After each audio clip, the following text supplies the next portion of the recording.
All right. Can you guys... Okay, are we back? All right. So as long as we're back, that's good.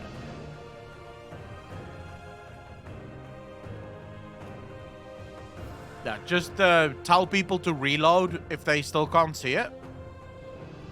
Oh, Felicia, I still don't know. What is it that you do exactly? Did you ever play Star Wars Knights of the Old Republic? Yes. That's the... No, not Knights of the Old Republic. What's the MMO called? Because I've played that. I have played that. It's quite fun. The story is quite fucking amazing. Yeah, Old Republic I've played. But I haven't played any of the others. Well, actually, I have played... is it Jedi Fallen Order? What, the newest one that came out? I played that. I haven't finished it, but I did play that.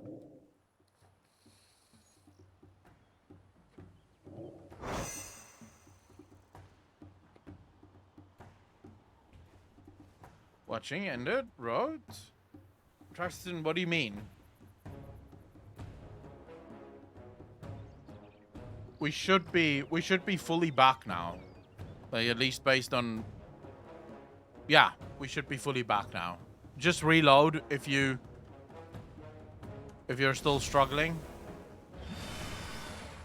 Valakar Khan will lead the Nokud to victory.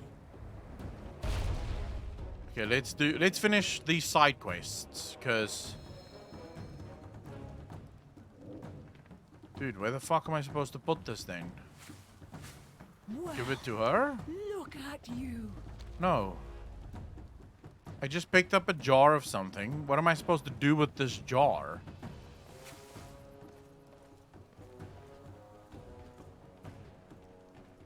Jar of spices applied. Yeah, I can't click this shit. Oh, just do that, I guess.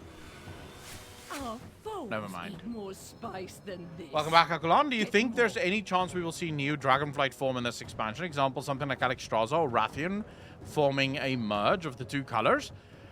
No. I don't think so. So, technically speaking, dragons don't really mix, and this is sort of part of ancient dragon culture. So, even when they were proto-drakes, the dragons never mixed. The proto-drakes stick to their own kind. So does the normal dragons. It's not that it's illegal. So dragons are allowed to mix. But they don't. For the most part, raid dragons stick with raid dragons. Black with black. Blue with blue. And so on and so forth. So I don't think they'll start mixing in that way. We also don't really know what would happen if they did. Where's to put this? Give it to her, yes. Don't go, how you doing, brother? Supposed to put this. Of course. Give it to her. Yes. Well, yeah, of course, bro. What else are you supposed to do? Just stick it up the bum. Stick it up the back, you know, apply it, slap it on. Easy life. Biggest container of spice.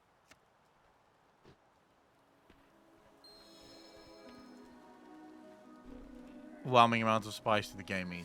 Well done. Now that's enough spice to bring Maruk and Tira to the fire. You have the honor of charring the roast. Do not remove it from the fire until it is past blackened. Wait, we're burning it? Why the fuck are we burning it? Okay, where the hell... Okay, it should be here, no? Past blackened. Why are we burning the fucking meat? Good. The scent is strong. It will be easily carried to our ancestors on the wind. Place it on the offering table. Ah, we're offering it. That's why we're burning it to fuck. Jesus. Wow. Oh, shit. Raker, thank you so much for the 2 subs, dude. Really appreciate that. Can I get some hearts in chat? 2 new fuckers for the DJ Nation. Appreciate that, fam. Thank you, thank you, thank you.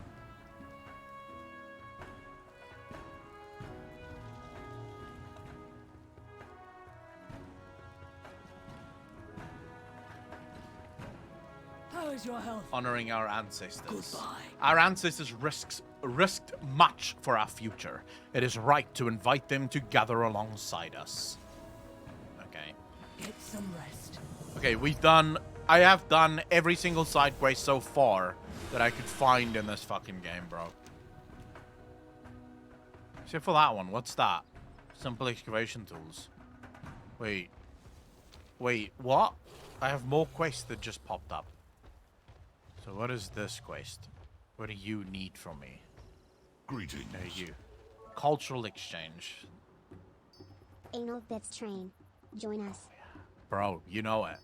Like, there's nothing better than an anal train. Everyone knows that. Quest, by the way, is an amazing add-on for tracking quests that helps so much getting Lore Master.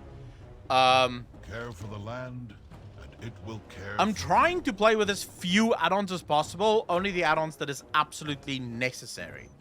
Are the ones that I'm sort of using at the minute. Trying my best, at least. Outsider, you are proving yourself useful.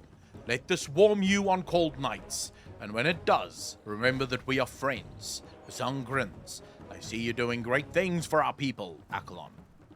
Oh, shit. I have cooking pot. Set out a Maruk cooking pot, allowing cooking. Fuck. Okay, so I can't have both. Shit. Domago, you bastard. With the one community sub. Really appreciate that, fam. Thank you, thank you, thank you. Far too kind, sir. Can I get some hearts in chat? Ladies and gentlemen, come on.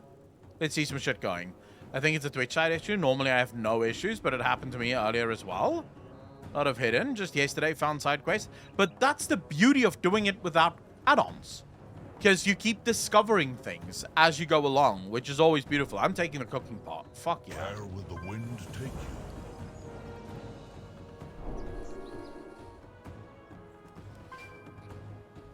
Alright, so we're friends already with these assholes. Which is pretty decent. But now we have another quest over here in the Waking Shore. Simple excavation tools. Huh. Wait, let's just, okay, wait, fuck it. I keep wasting so much time. Instead of going back to old zones, let's at least just finish some of the main storyline here. And my dad, Greg, are you fucking high, bro? I had my dad pant or garbage can upside down so I could RP with R2.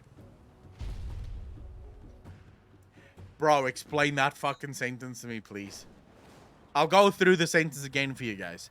I had my dad pant or garbage can upside down so I could RP with R2. Like, what the fuck does that even mean, bro? that is the kind of shit that not even high people would understand what the hell you just said there.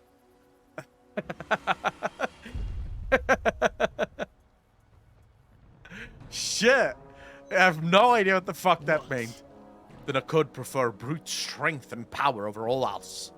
We do not see eye to eye on many things. Go on then. A message from Sansa Khan. Okay, well, what did he say? While you wait for the emissary to arrive, Sansa Khan is interested to hear how meeting the clans went. She sent me to find you and tell you to meet her in the center of Marukai to discuss. May your prey fly low and run slow. So.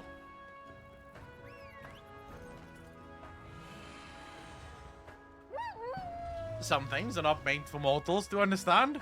People don't understand just how special Star Wars is to some people.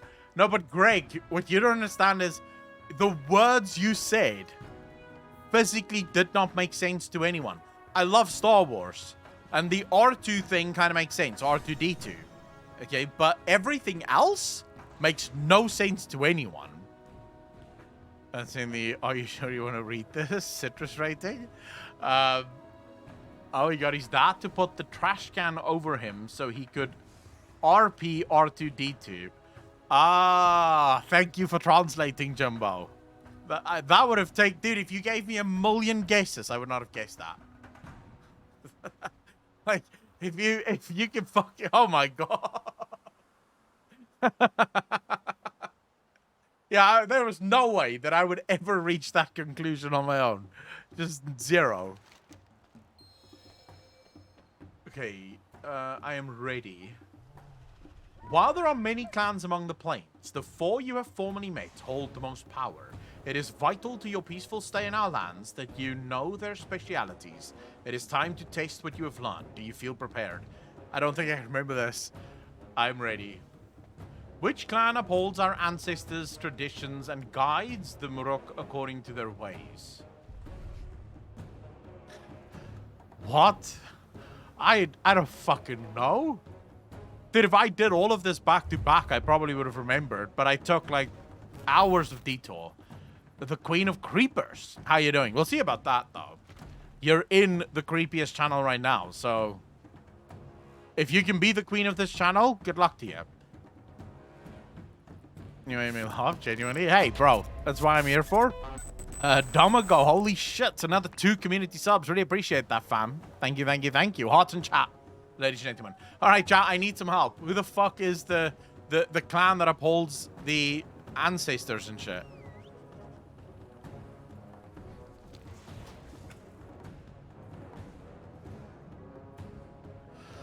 I don't remember.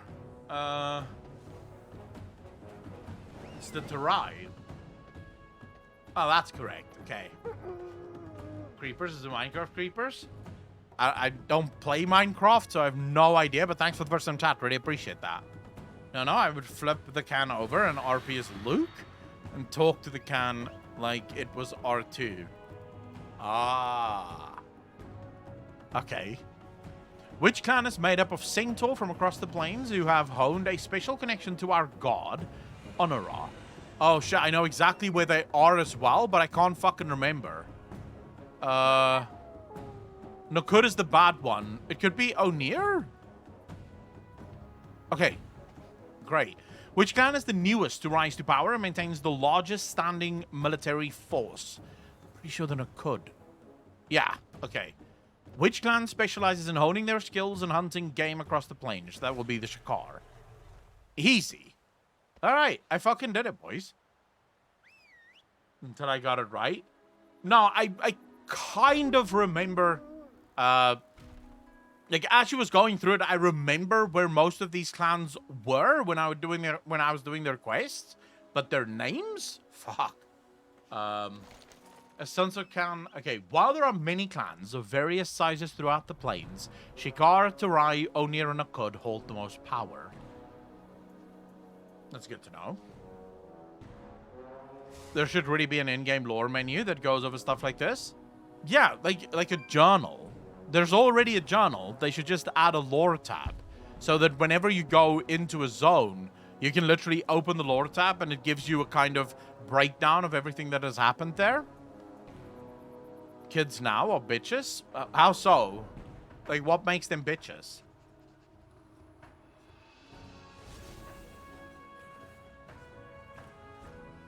You don't necessarily have to codify it, Vidaman. It can literally just be lore as it exists in the zone. So you can always change it later with new additions and stuff. But as things have been revealed in the zone, that could be codified, no? Decide to play anymore? Greg, that's true. That's true. People should let their kids play more. Have you heard Bill Clinton won Game of the Year? Wait, what? How the fuck? What? Too bored. I don't agree with you.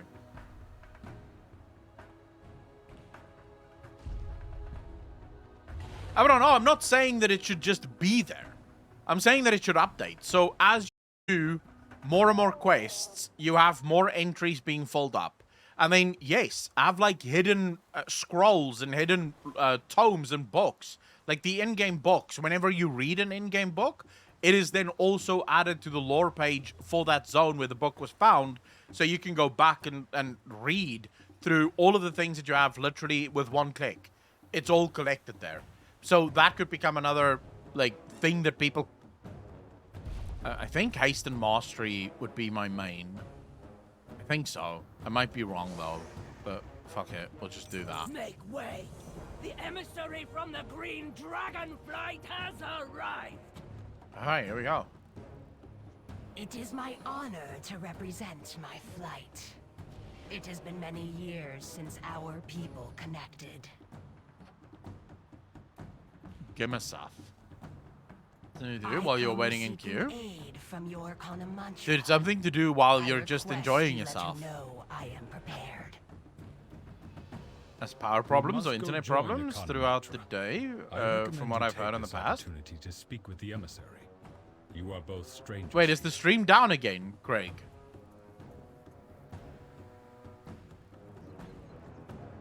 I don't think the stream is down again. At least on my side, there's nothing wrong with it.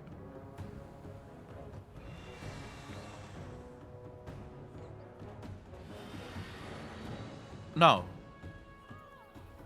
Yeah, I don't know if it's on my side or if it's on Twitch's side, by the way. Because my stream seems to be stable. My stream appears to be stable. It seems like Twitch is having a fucking meltdown at the minute. So, not entirely sure.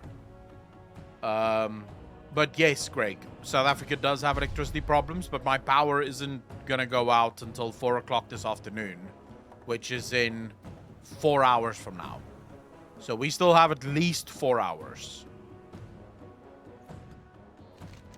The emissary's arrival. I will admit that I have not left the Emerald Gardens in all my life, and as such, I have never met a centaur, let alone a mortal from the mainland. However, I am not here as a kindly visit, but rather to plead for the centaur's aid in securing our Oathstone and protecting our charge.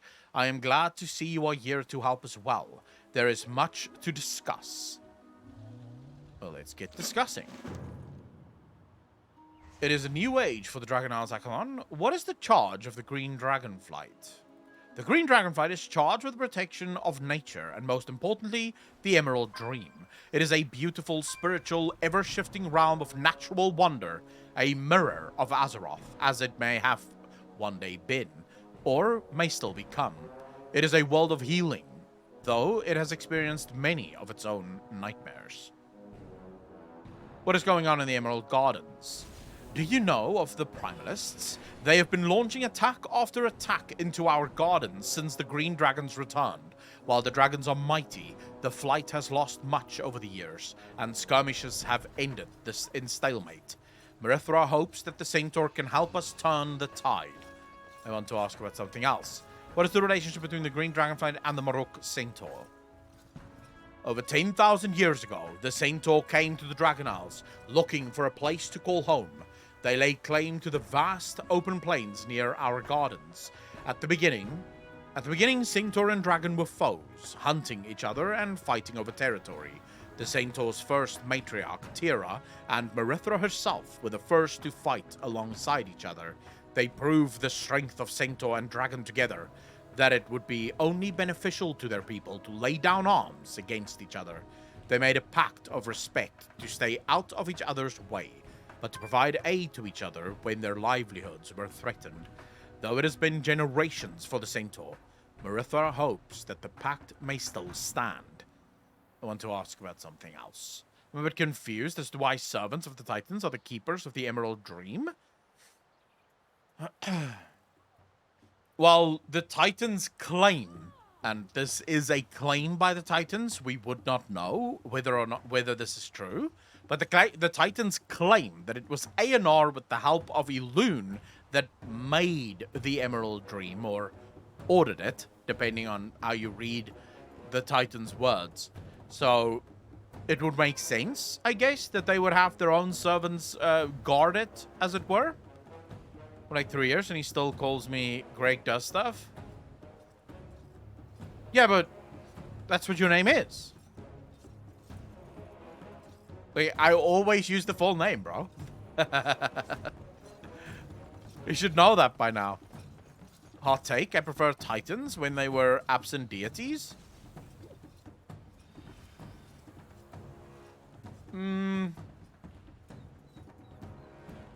Yeah, there's always a risk in revealing the sort of overarching macro stories of sort of making the stories less impactful. Right? And I think the Titans have become far less impactful than what they used to be. They used to be kind of scary You know, like you didn't want to see a Titan because you didn't quite know what to expect. Isn't it interesting that she said that Azeroth might still become like the dream? Maybe it never was her past and always would become her future. That way Titans would form her even while not being there. It is possible, although my argument is that the dream has always existed and somehow the Titans interfered with how the dream was supposed to go. I'm not sure why, but yeah, that would be my take on it. Your support is welcome. Our forces are small in number.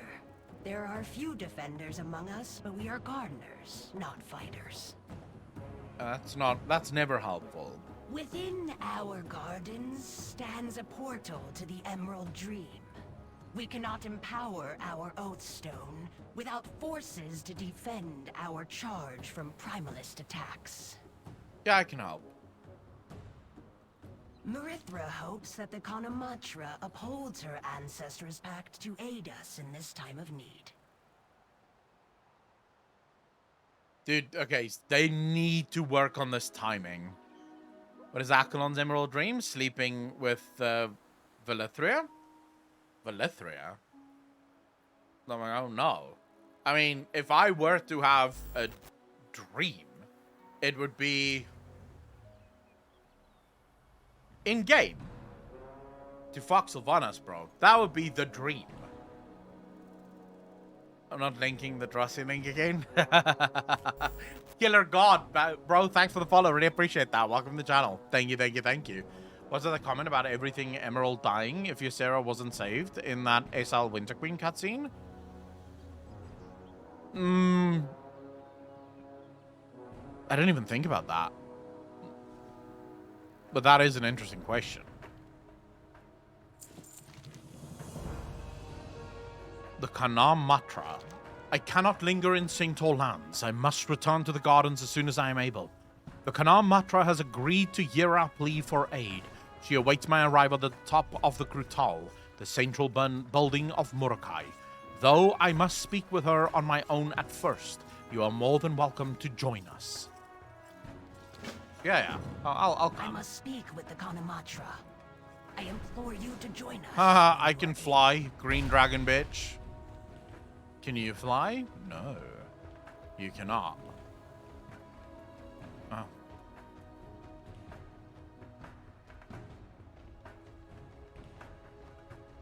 Yo, guardsman. Let me in. I'm ready for my audience. Okay, here we go. Story time. The Maruk, too, have been plagued by these primalists. If Onora wills it, I will blow the horn of Dressal on the morrow to signal our accord with the green Dragonflight. Marithra, daughter of Ysera, is grateful for your... Grateful? Ha! Dragons only respect dragons. No Maruk blood will be spilled for them. You are not the Kanamatra, Balakar. A true leader would never surrender this land to outsiders. You desecrate the memory of Maruk Thousand Bones, Serist. Stand down. No. These plains belong to the Maruk. And Marukai belongs to the Nakud! Oh, fuck. He's accepted the storm.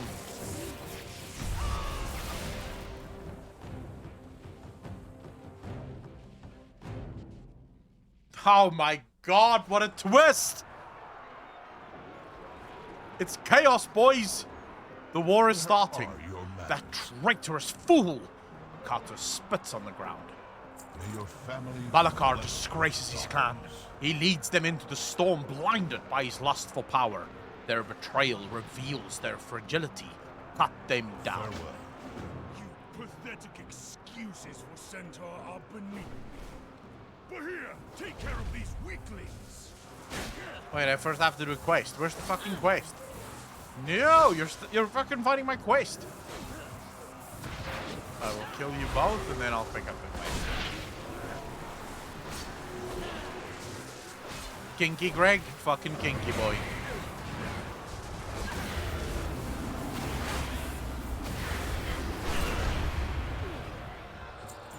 Alright, what do you have for me? The Nakud rule over war stories of our kind's ancient past.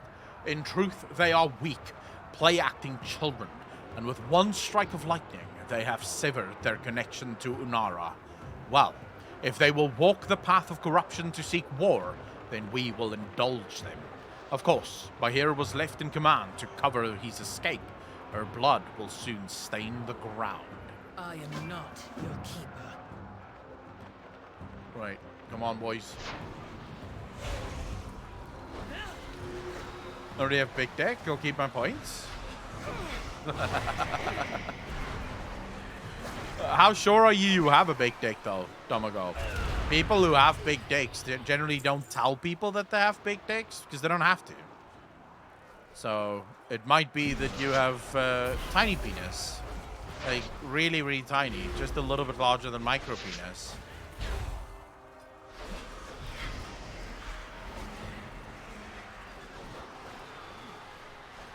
Yeah, like small PP energy, 100%, yeah.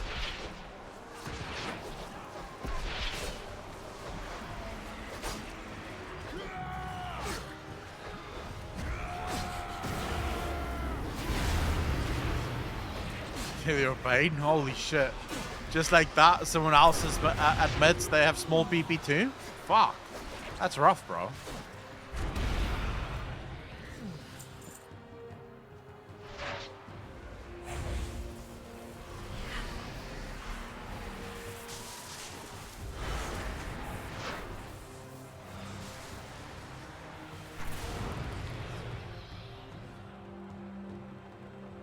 Microprenation, it seems. No wonder we're DJs. Well, so because you don't have an actual penis, you have to be a degenerate to cover that shit up. I mean, that makes sense. And our King Aklon has a mammoth 1-inch penis. Ooh. 1 inch is a bit big, bro. I don't know, 1 inch seems very difficult to clean. How would you even go about that?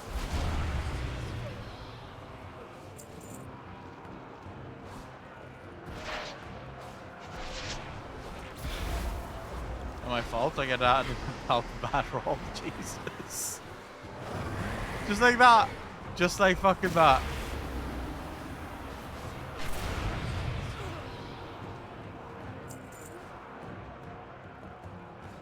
So for the guy in the army, I swear, dude had a horse PP. Seeing that dude in the locker room humbled all of us.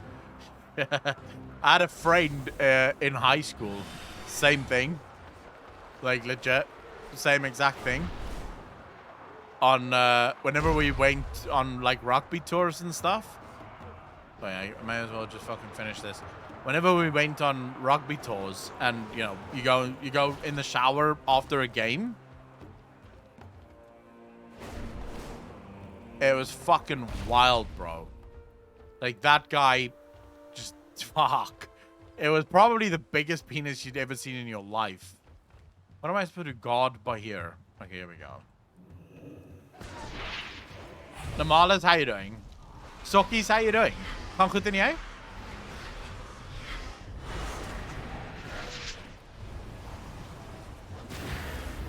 Okay, I'm glad I get to kill this fuck. Because he's been quite annoying. Literally since I've met him. But they're gonna kill my demon soon, so let's just get a new one up here. I spent 8 years in the army. I've seen a lot of man meat. That was something. It's nice that we get to share the sizes of penises and stuff here. You know? I'm glad that I could build this home for you guys. Morocco, you still have emerald dreams about that dick? We still have emerald dreams about that dick. I don't...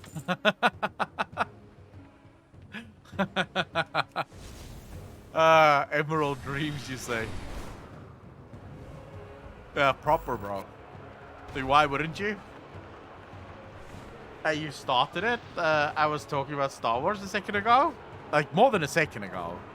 But yeah. I mean, hey, you have to talk about sex. Sex is the only thing worth talking about. I wonder if girls talk about vaginas with the same obsession and narcissism that guys talk about their dicks. I don't think so, but I don't know. But I don't think so.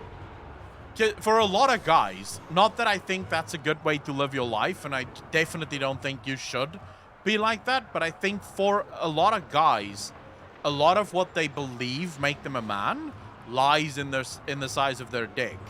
Now, look, there's definitely, if you have micro penis, like you have a proper small dick, that's definitely going to affect you in very many ways, right? That will have an effect on your manhood and your own like feelings about yourself and your self-worth and things like that. But if you just have like a normal sized penis, you should be more than happy with that. If you look at your penis and you go, well, fuck, it doesn't reach my knees, and you feel bad about that and feel less of a man, you should probably fix that shit.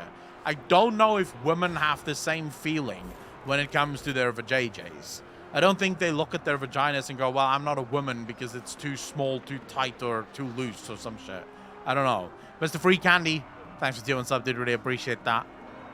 Welcome to the most degenerate channel on Twitch. Thank you, thank you, thank you. Women can be disgusting when they talk about sex, some harrowing shit. Oh yeah, don't get me wrong. Women can be fucking bastards as well. I just don't know if vaginas is important to them.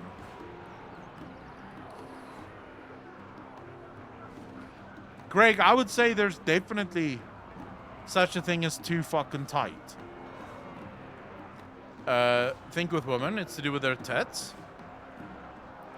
That might be true, actually. That might actually be true. For a lot of women, the size of their breasts are incredibly important, which I've never quite fucking understood. Because, well, at least personally, I don't really give a shit about the size of breasts. Like, small ones, big ones, as long as they're nice, they're nice. There's a whole documentary about women getting surgery on their vaginas because they did not like the way they looked. Fuck. Can you actually get a surgery to increase your penis size? Is that possible? It would be fucking dangerous, though, if you went through something like that, no?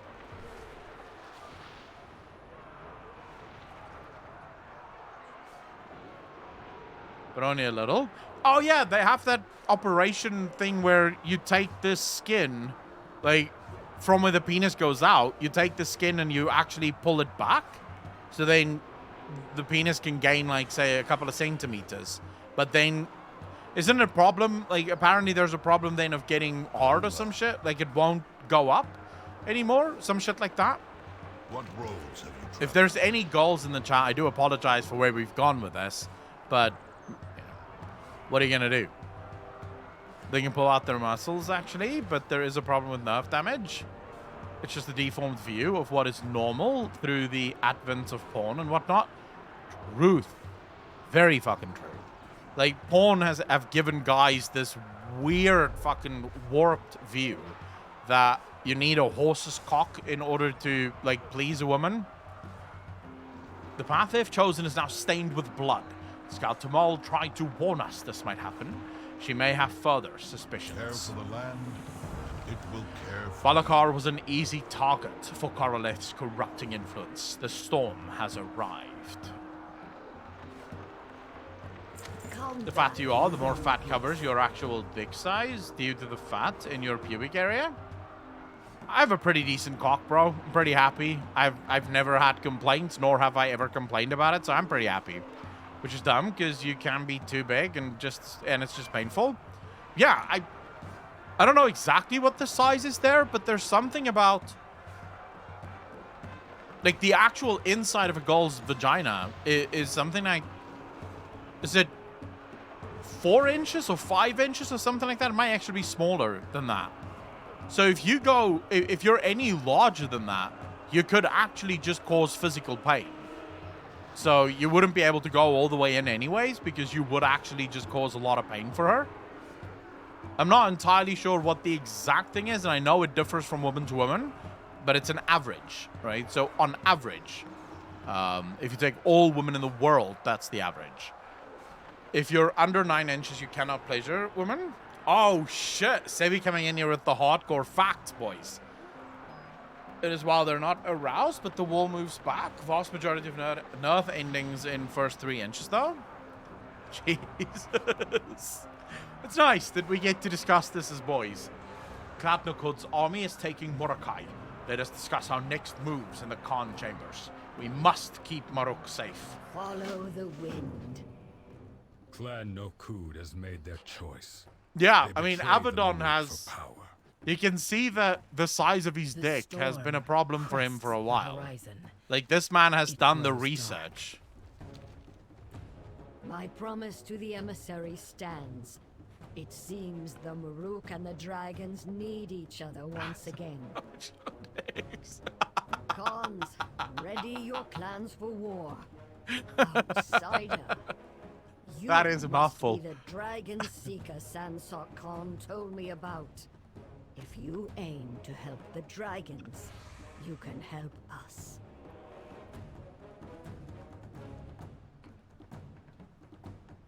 You're more likely to get a repeat performance if you do a good job, and to win the battle. To win a battle, it's important to know the terrain before deciding where your soldiers should attack. Jesus. Abaddon approaching 6 like a fucking war general. Nice. This is the first stream my girlfriend has watched with me. I don't know if she's going to watch again. Why the fuck would you bring your girlfriend here, bro? Like, you already know how this goes. Most girls don't feel welcome here. What the fuck are you doing? Is it so funny that the penis size importance depended on culture? The Romans would hate big dicks because they viewed it as animalistic. Interesting. Honestly, you kind of just... So, wait. Before we continue with that, what other tribes consider big dicks too much? Break up, but he is sissy, so he brought her here? Oh, shit. Wait, are you saying that Token is an actual sissy? Like a femboy? Whew.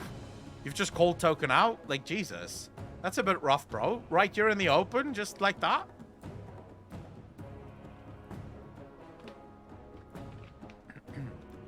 Thailand hates big dicks? Why? Fuck's sake, even femboys getting more action than most of chat? Dude, based on what I see around me in the world, I think femboys get a fuck ton of action. Well met. The very lifeblood of Marok is in danger. Onward. Balakar will marshal his forces for war. I will do the same, but we are outnumbered. The dragons have asked for our aid, and we can use their help to even the odds. To answer their call for an alliance, I must blow the horn of Drasal, but I need Honorar's blessing. Will you help? Go to Terakai and deliver my declaration of war to my lieutenant, Jabotai. He will marshal my forces and direct you to the mystics who can find Honorar. Farewell. Make haste. We must Only rally newbie, our but forces and I was a find football Onara player, so I'm before trained to know Balakar can 18 bring his positions. army to bear. Dude, the only position that really matters is missionary. Not gonna lie, but most other positions are completely overrated.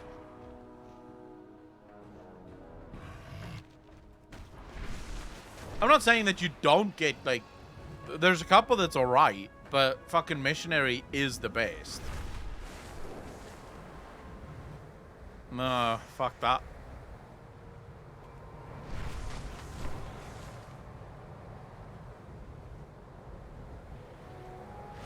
How is Doggy the best though, Greg? I don't agree with that at all.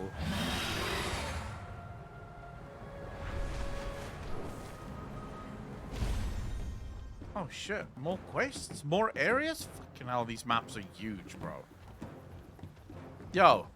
My hearth awaits you. What do you want, outsider? Where will the Jabotai wind reads the take message. His face grows more and more concerned. you? May your family The be Nakud are blessed powerful with and have daughters. many allies. It will take all we have to withstand them.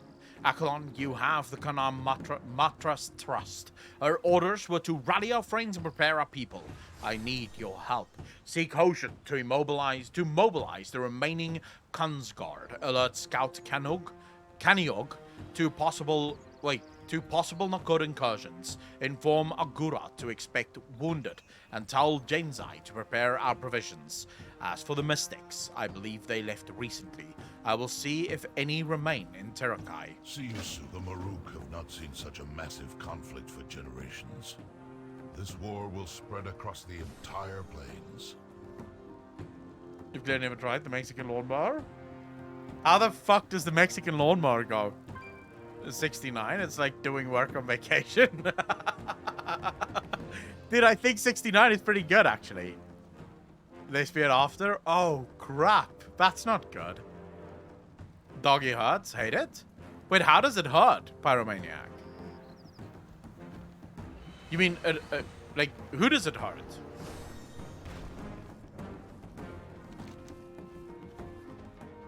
Where the hell are these people that I'm supposed to warn?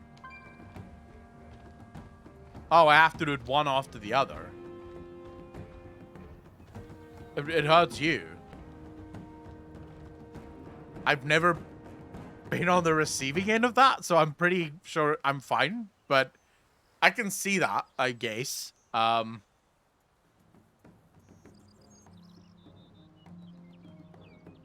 When we get that, this is all like 100% subjective and down to the person. No, it's not. What are you talking about? There is such a thing as an objective truth about the best sexual position. 2 factors, that of penis and the amount of fat on the butt of the receiver. Jesus. Sounds like some people are really fucking honed in on the actual science of this shit. Like, there are people that have genuinely done a scientific study. They've had like 4 people lined up in doggy position, and they've gone, "Oh, this is a bit much. This is too hot. This is too cold. This is too deep. This is too shallow. This is just right."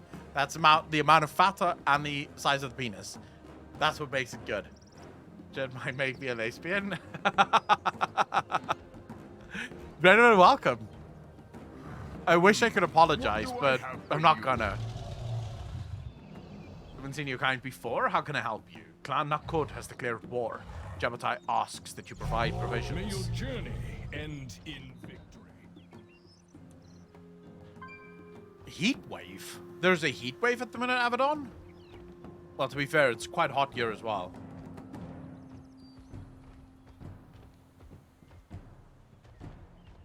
I'm sure there are. I'm not doing any... I should probably do the side quests, but I really want to finish the fucking story.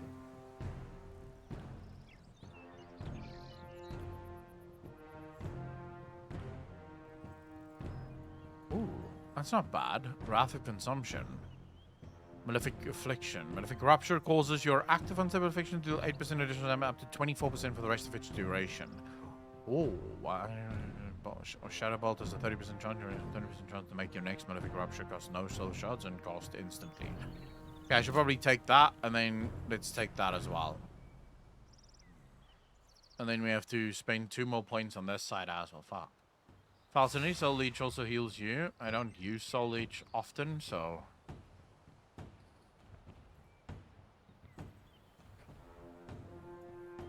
Syrian Ass Umbrella. What the fuck is that, Vidaman?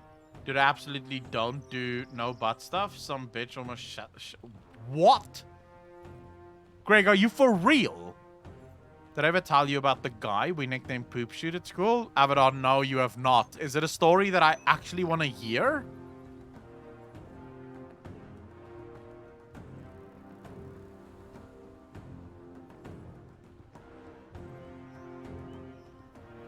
Is it a story that I actually want to hear? Are you certain about that, sir? Alright, tell me.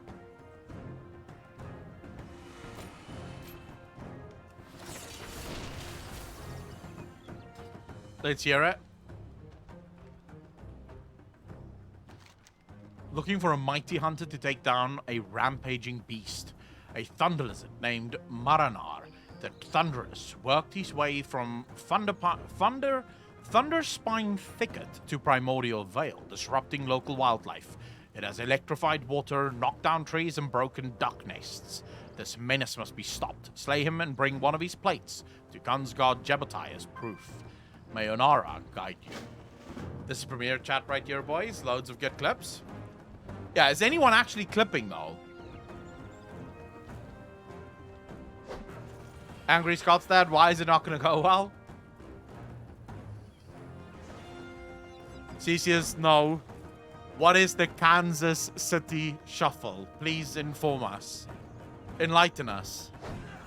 Tokens, GF, for tuning in the stream at this current time. Welcome to the nation. Yeah. Tokens, I hope your girlfriend is doing well.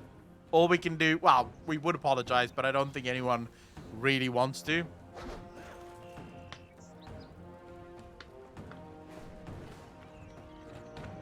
To life. Luckily, I don't need a PR specialist. We can discuss whatever the fuck we want here. Bad seed, that Balakar. We will drag him before the Kanam Matra and Irons, won't we, Consguard? Yes, sir. Alright.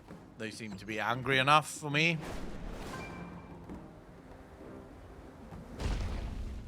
Ah, a visitor, welcome. Would you like some flowers? No. What roads have you traveled? War is coming. Jabbatai asks you to prepare for casualties. Farewell.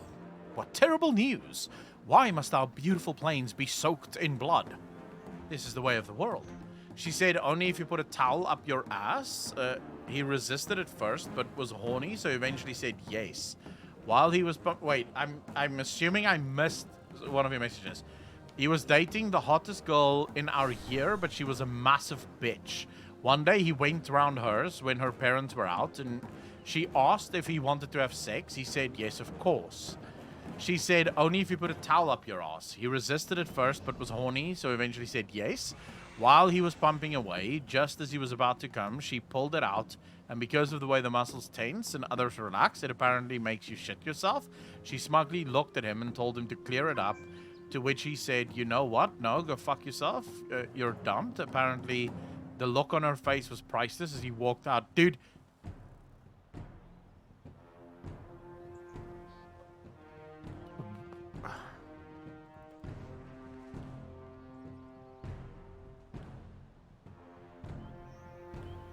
Two questions.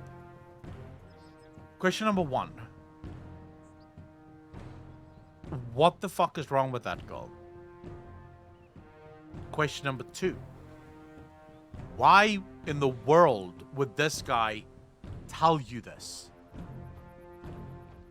Like, not gonna lie, that is the kind of story you keep to yourself, no?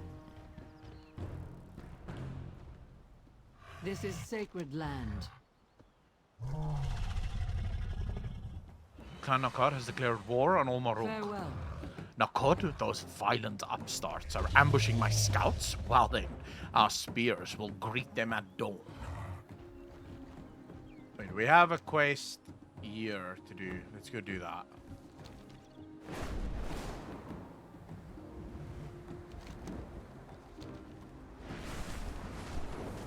Why would you be proud of shitting yourself? You and I have some, like, very different views of what pride is all about, bro.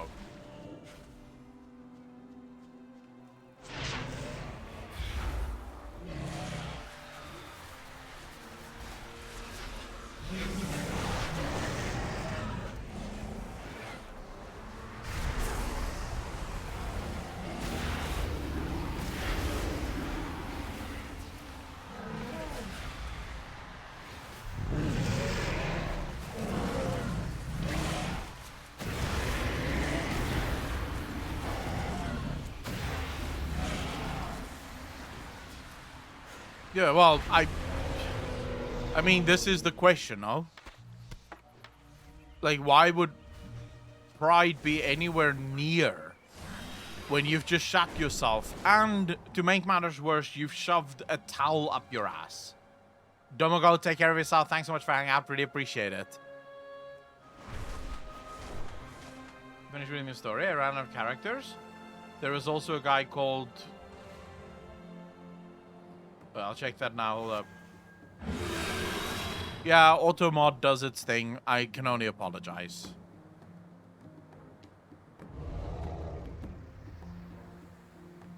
You've returned.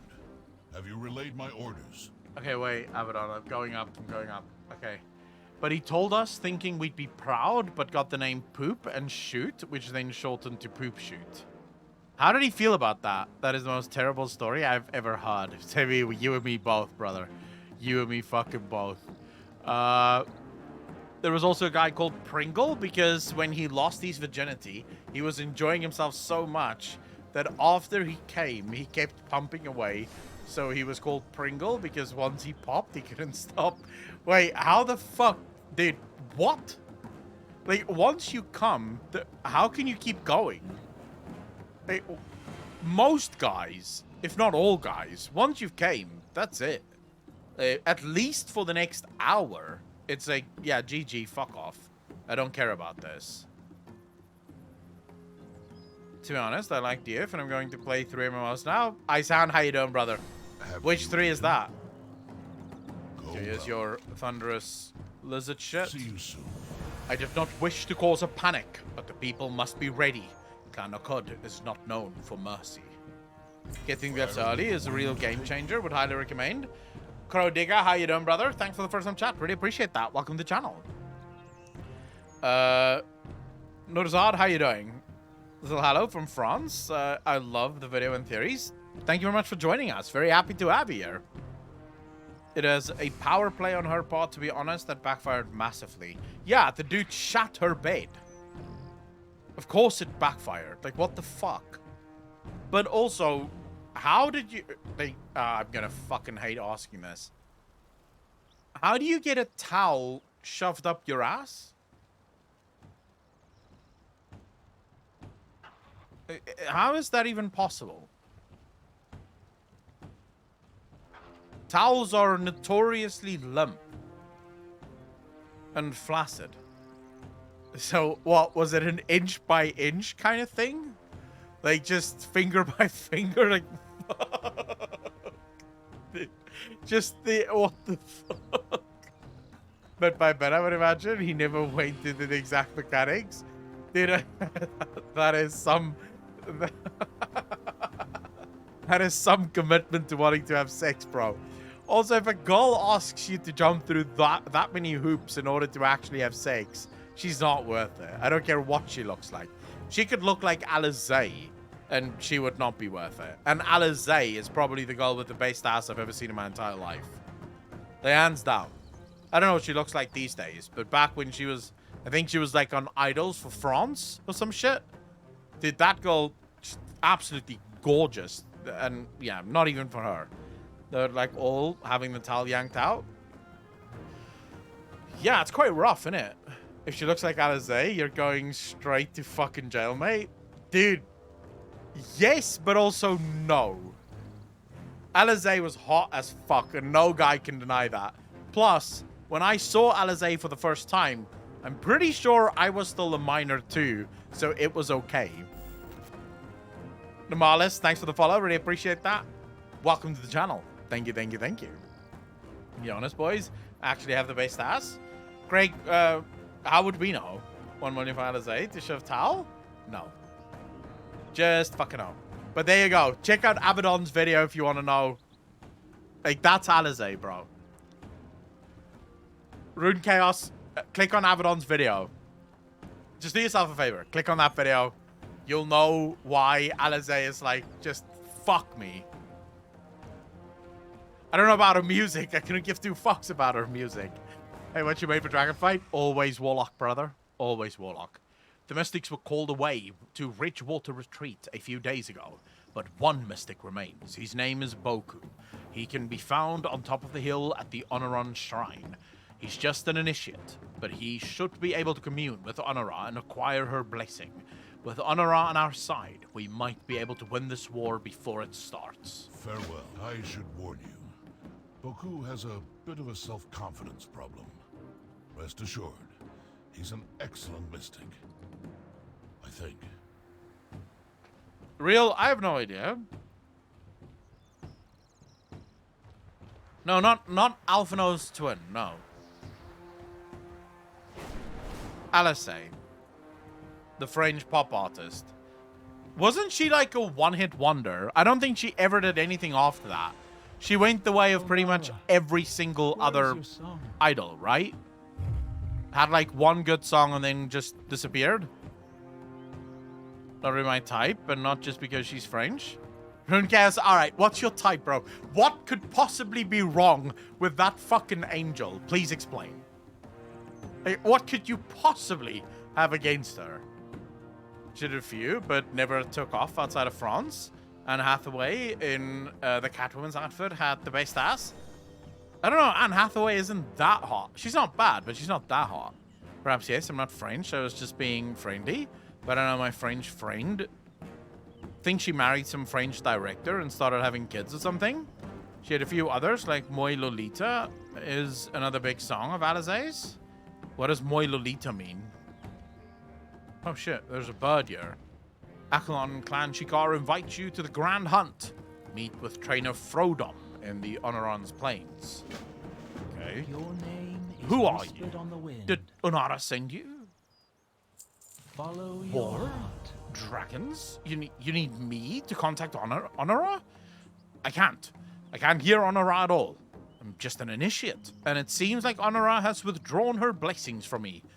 Maybe I'm not good enough. Boku starts digging through a satchel. When my mentor assigned me to this clan, she gifted me with these totems. She said they would empower me if I ever doubted myself. Will you help me place them? I will try to call Honora one more time. Bless you. Place the totems, while I try again to commune with Onara. Right. Onara, heed me. Your people need you.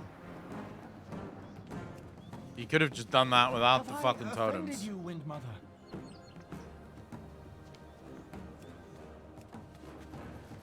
I am just a lowly initiate. I need your guidance.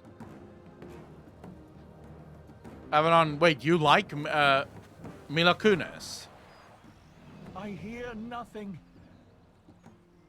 I am not fit to be a mystic. Okay, but Ormond Balf? That's just proof that Alizé really isn't still around. Everyone knows that all stars that's at the end of their road, like their career is over, they do Strictly Come Dancing. It's where stars go to die, quite honestly. Oh, she's fine, but still prefer red hair and longer one. But that's just a small thing. There is something putting me off, and I can't point at what exactly. Her perfect ass, her amazing legs, her cute face. What could possibly be wrong with that girl, bro? It's hot, but I can't get the voice of Meg. True, that is quite the put off. Mila Kunis could do butt stuff to me, and I would consider it a win. Jesus. Dude, that is a degenerate as fuck stance to have. I appreciate that. Kate Beckinsale is hottest. Mila Kunis is one, I think, would be most fun to hang around with. Kate Beckinsale truly is fucking hot. But which Kate Beckinsale? If you were to pinpoint the exact Kate Beckinsale that you would argue is the hottest of all the Kate Beckinsales, which one would it be? Oh, did you want to talk to me? Fair skies, friend. I'm sorry, I failed to commune with Honora. You will need someone else to fulfill the Kanar Matra's request. Several days ago, my fellow mystics were called to Ridgewater Retreat on an urgent request from Tigari Khan. They should still be there. Meet me outside of town. The least I can do is show you the way. Go where the wind takes you. Meet Sexy me in outside container. Turakai when you arrive. Underworld latex I suit. will guide you Jessica to Alba is Ridgewater banging. Retreat. Jessica Alba is also pretty good. This is true. I would say in all the Underworld movies, she was hot as fuck.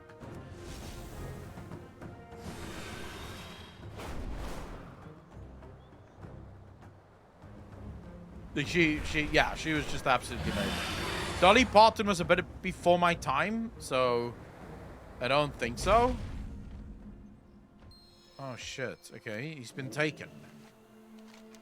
Boku belongings are strewn about the area. Perhaps they were dropped in a hurry. One of Boku's totems is missing.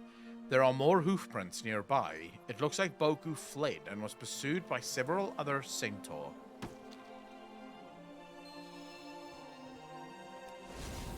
Mary Elizabeth Winstead is hot. Also could do butt stuff to me, and it would be a win. I don't have a clue who that is. Margot Robbie, pretty hot. This is true. This is not Boku. Some of the Centaur's wounds looked like they were inflicted with magic. Perhaps he is one of Boku's attackers. The dead Centaur's hands is clutching an object. Prying it loose will take some work.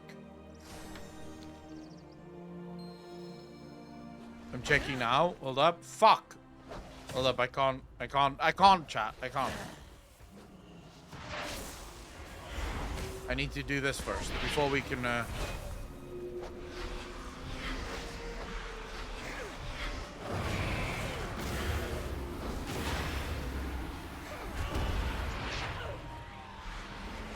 from Scott Pilgrim.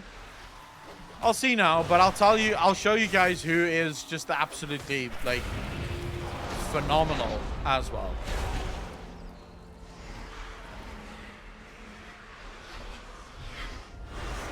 Random teleported to World Dragon while Dragonflight for World Quest North of Waking Shore. Fuck. Wait, what? She was 10 in Cloverfield Lane? She was in 10 Cloverfield. I don't know what that is.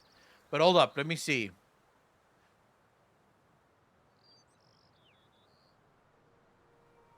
You guys really think that this girl is, like... I don't know.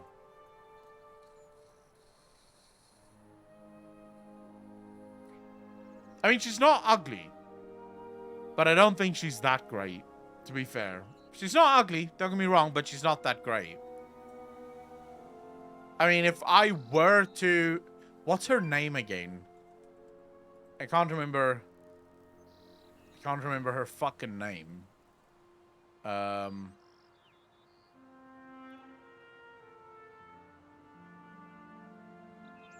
my god. Oh yeah. I remember now. So this girl might actually be, in my opinion, the most beautiful girl out there. And the only reason for that is she appears incredibly fucking elegant, bro. Is the stream down again, or is it just WoW that's disconnected? Just WoW.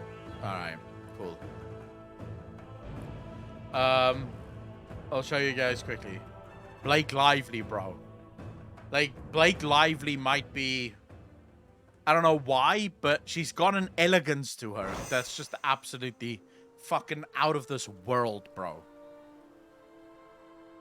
Fictional characters? How the fuck are you ever gonna meet a girl if you only care about fictional characters? Alcatraz, how you doing, bro? Thanks for the first time chat. Like, this girl is fucking gorgeous, dude. Blake Lively.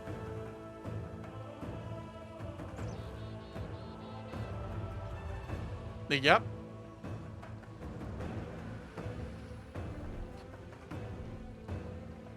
That is actually quite funny. At least that's something, you know? Something good that came out of that shit movie. So it's fine. She can only use 2 fingers. Any further would be a loss. Jesus, Jumbo. Why are we rating every single girl that you like based on the fact, or based on them being allowed to fuck you in the ass? You realize that we are looking at girls, Jumbo. The girls should not be the ones to fuck you in the ass. Oh my god, we've DC'd again? Come on, bro. Maisie Williams, or is that a little weird? Who the fuck is Maisie Williams? I have no idea who that is.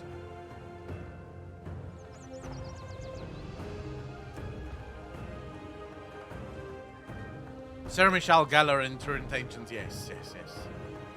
Oh, Arya Stark, no. That would be a little bit weird.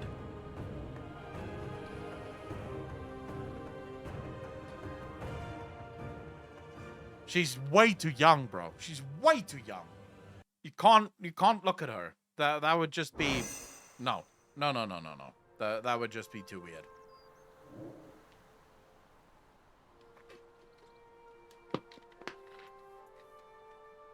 Too young for everything.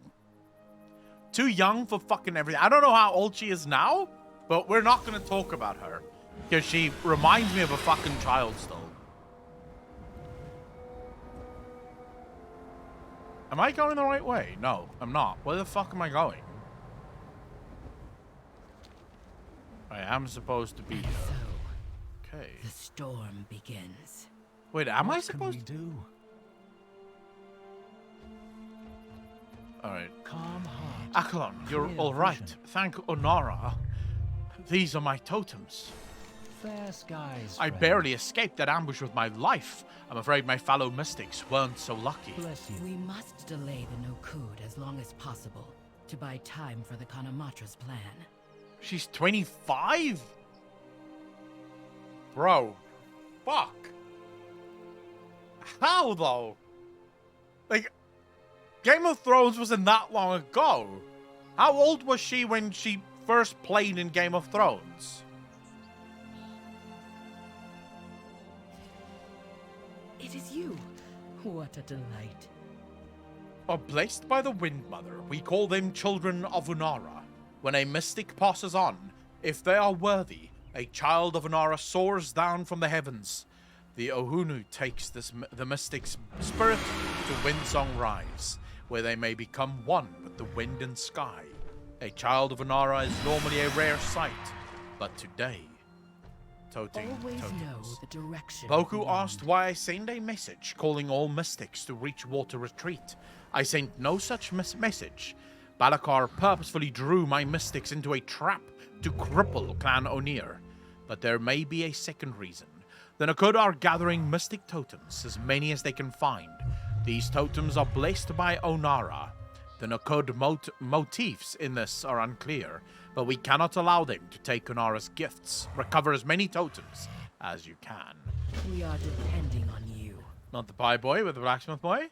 She was 14 when Game of Thrones started. Yeah, so 25 now. Christ.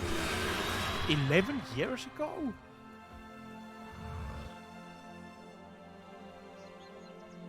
Wow. Dude. Fuck. Really? Has it been that long?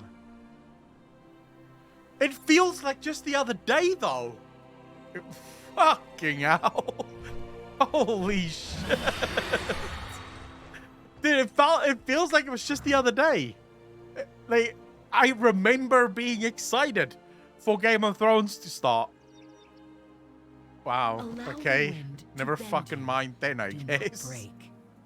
Balls dropping further and further from us every day. True. That's the sad part of being an old guy, bro. Man, you guys are really into butt stuff, and back in my day, if you were into that shit, you were pretending to play for the wrong team.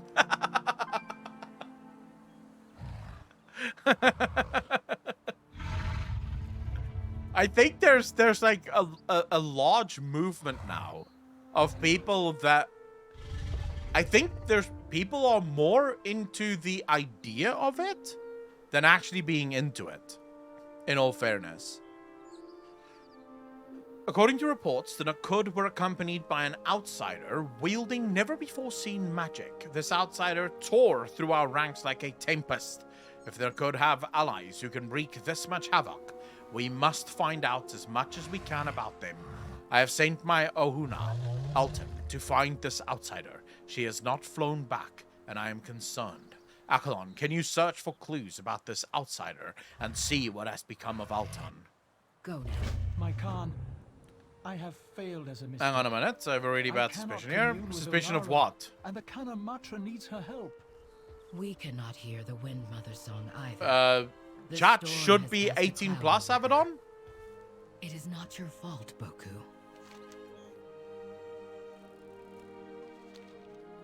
But then again, you can never know, right? But chat is... It is set to 18 plus. So if there are children here, what the fuck are you doing here?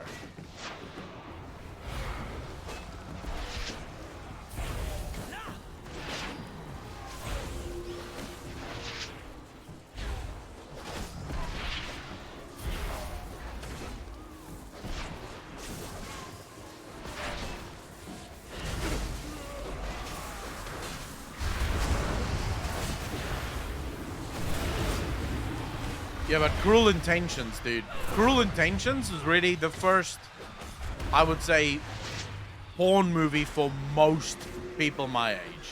Like, we weren't allowed to watch porn, obviously, but almost everyone I know watched Cruel Intentions as if it was porn.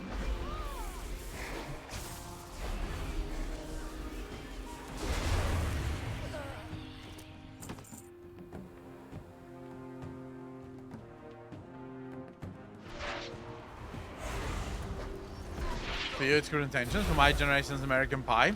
American Pie was one as well. Like, yeah, absolutely. I'm not saying that it was just Cruel Intentions. Cruel Intentions was just also on the list. I mean, it was Sarah Michelle Gellar, right? For almost every guy, she was like the dream.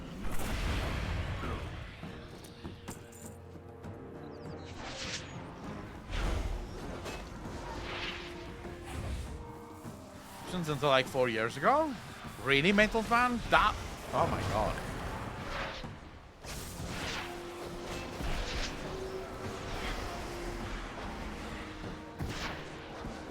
Bro, do yourself a favor and fucking... Well, you say you did watch it. I was born in 89. I'm 29. Therefore, you are also 29. Accept it now. Dude, I was born in 1985. Like, literally just... I'm literally the oldest that a millennial can be. Fucking sad, bro. Super sad.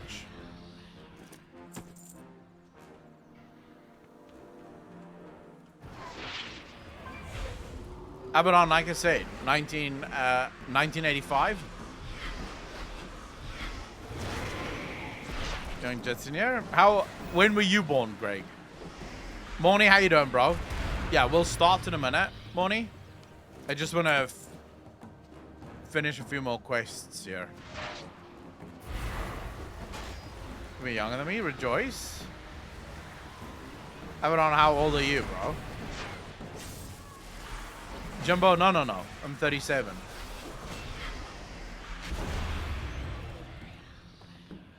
Oh yeah, you're like 3 years younger than me.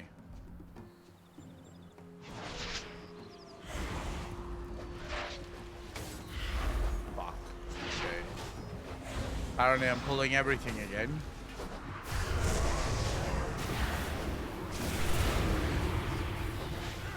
I'm 26, so I am kind of glad to feel younger.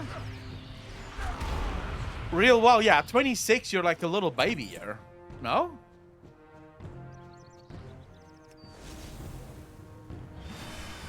To be fair, though, I still feel like I'm 20.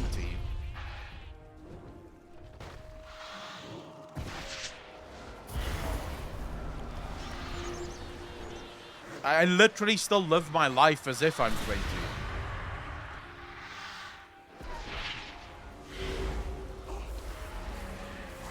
Yeah, I see that the server is... Wait, it's not a restart. Why are they shutting down the server?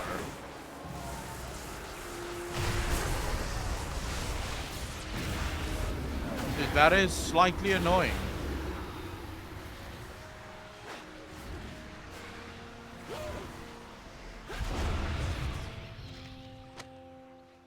You cannot save her.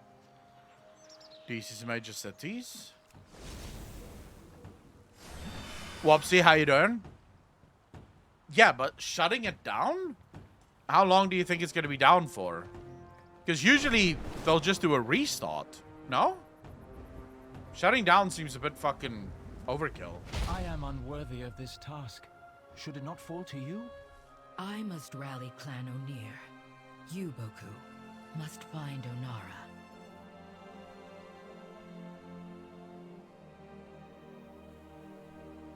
Warren Malore, react time. Mr. Free Candy, we don't have time for reactions today. We have the Q&A. As soon as the server shut down, we'll start with the Q&A, and then after that, my power goes out. So... Go now. All will be well. So many totems. So many fallen mystics. We are depending. I have my suspicions about the identity of these new Nokud allies, but I must be sure. Allow the wind to bend So, you. we are at war with both the Nokud and the Primalists. Now it is even more critical that we get that we get Honora and the dragons on our side. Thank you for your assistance, Akalon, and thank you for saving Alton. Go now. You're All welcome. will be well. Do you have someone to help? Yeah, Moni is here, Abaddon, but you're welcome to help as well if you want. Please explain to us why you lose power like that in South Africa. Greg, I mean, it's a long fucking story, but effectively boiled down to my government is incredibly corrupt and they steal the money that needs to go to fixing the power stations. And so the power stations are breaking the whole time and they will not let the free market take care of it. So, yeah, there's not enough electricity in the country for everyone.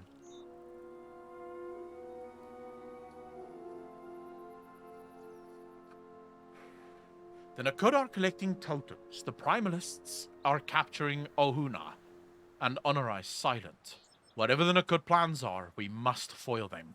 You and Boku must travel to Windsong Rise. Our enemies are likely there already. Search for Onara there. If her children are in danger, she will undoubtedly go to them, and we must help. The Wind Mother is powerful, but I fear what these Primalists are capable of. We are depending on you. Okay, there's lag By here. your leave, my Khan. I will find Onara. I have faith in you, Boku. We all do. Greg, why would anyone fucking, like, help South Africa? It's not like South Africa matters really on the world stage, but there are. So the world has given a shit ton of billions to the South African government under the guise of green energy. So they're to build powers like solar plants and wind farms. But of course, giving money to the South African government is basically just guaranteeing that they can get even richer by stealing that money and This cannot enriching be. themselves. Even Balakar would not dare.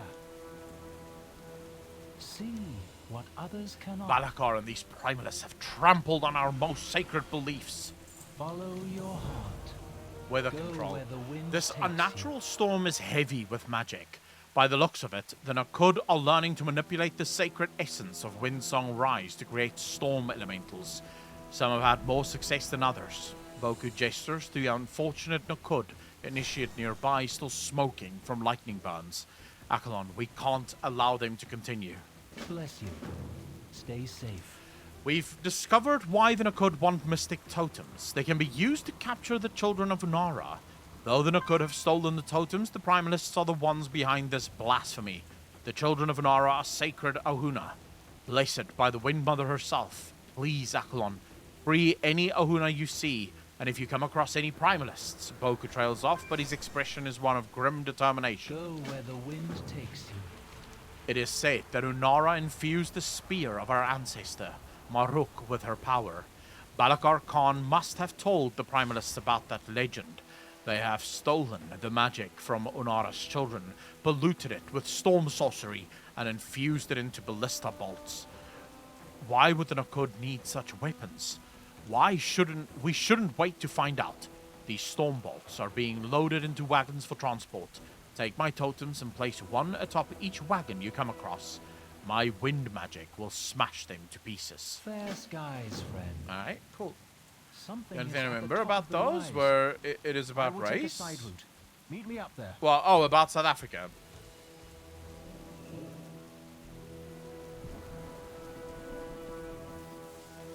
Yeah, if you have questions, please submit them now in the Discord, and also remember to join the Discord channel if you actually want to ask your question in person. You're more than welcome to do so. I'm gonna stay in WoW while we do the Q&A, so that you guys can still get the drops. Stratus, how you doing, bro? Thanks for the first time chat. Really appreciate that. Welcome to the channel. Thank you, thank you, thank you. I would come to America if it was only that fucking simple. Believe me.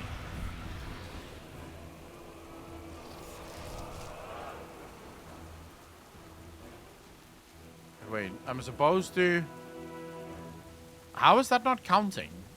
I literally just killed this guy and it says it's not counting.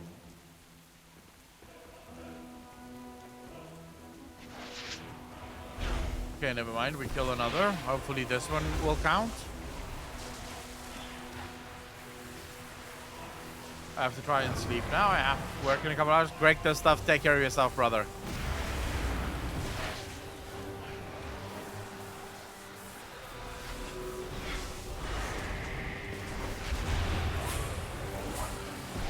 Wait, is this a no?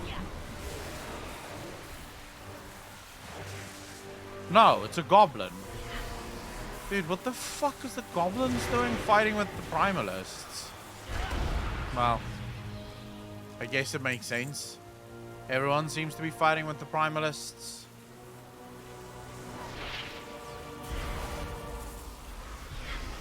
Hope you all. Thanks, buddy, for chatting with me. I'll catch the rest of the stream on bot later. Bro, take care of yourself, man. Thank you so much for hanging out.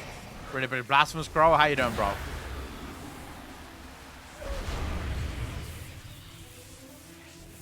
Alright, we have about 7 minutes left.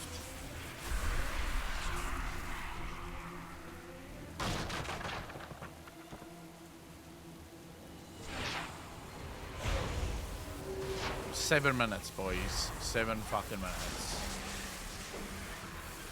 Ah, then the server shut down. And I'm not entirely sure how long the server's going to be down for. Does anyone have any ideas?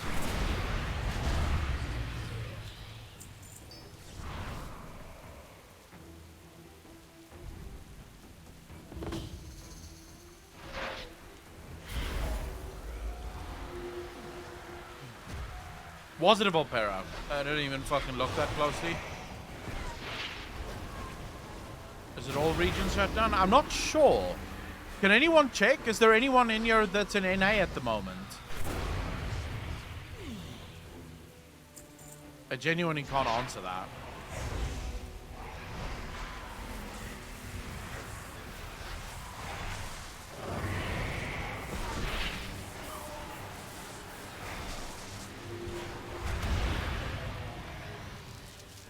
Alright, but fuck, before we continue this, there's no point in even...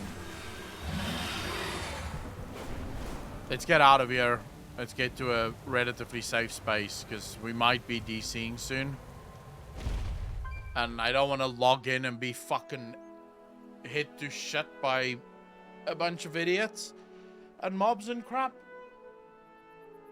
Server shut down in 5 minutes. Okay, ladies and gentlemen, I'm going to take a 5-minute break, just stretch my legs. You guys should do the same thing. And then when we get back, we'll start the Q&A. I'm going to remain in World of Warcraft, in the World of Warcraft category, so you guys can still get your drops and everything else. But yeah, go take 5 minutes, stretch your legs, do whatever. Can't stretch my legs? Well, then I guess roll around or some shit. Rune Chaos. I'm Oceania. Give me 2 minutes. I'll find out. Yeah, just let me know. But yeah, I'm going to take 5 minutes because I'm going to be fucking...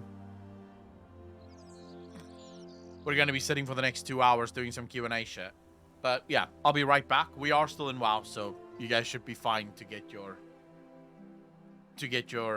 mount and your pet. I'll be right back, guys.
Alright, back boys. Jumbo by not spending them.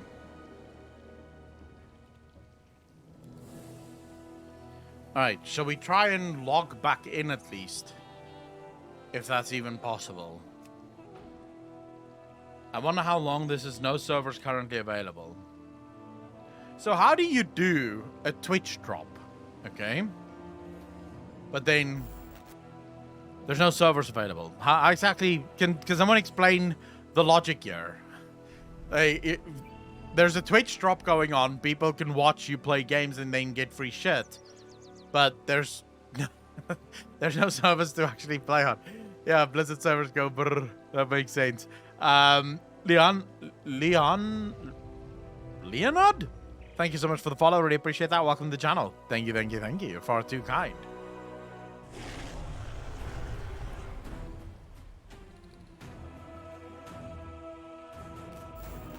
Alcatraz, thanks for the follow, brother.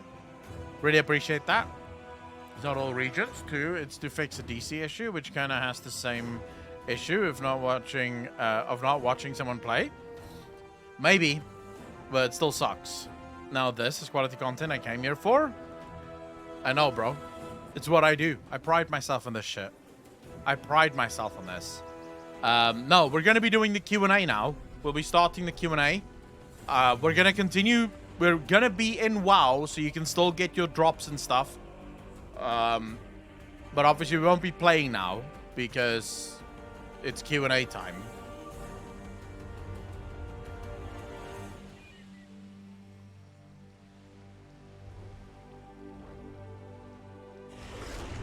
So if you have any questions, please submit them to Discord and then jump into the Discord channel if you want.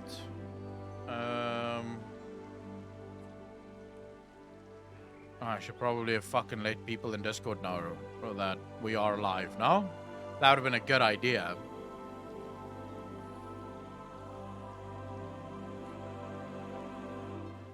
Moni, how you doing, bro? No, wait, why the fuck is that not working? Hold up.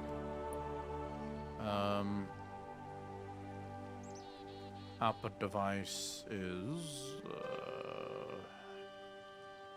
Wavelength voice. There we go. Okay, that should work. Moni, can you hear me? Yes, I can. Okay, there we go. So this is working. Just up the voice there. Turn the system down a little bit so the music isn't that fucking loud. All right. This is going to be a weird Q&A. Having WoW in one side, servers are down in EU2. Some friends said 9 hours. Him go, fuck off. It's going to be down for 9 hours? Please stream our shit so that we can get more viewers and subs. Oh, you're gone. There's no fucking way. There's no way. 9 hours? Jesus. Like, that is a fucking long time to try and fix a fucking server issue, no? Yeah, oh my god. Oh well. You know, we'll make the best with what we've got. Well, without drops from view time. You still get your drops, Tsukimi, because technically we are playing WoW, as you can see on the screen. We are in WoW. I am in the WoW category. So technically you are still getting your drops. You should still be getting them. There's no reason why you shouldn't. Because I am following all of their rules. It's not my fault that the fucking servers are down, right? Kestras, how you doing? All right, ladies and gentlemen, remember, if you have any questions for us, write your questions in the Q&A corner.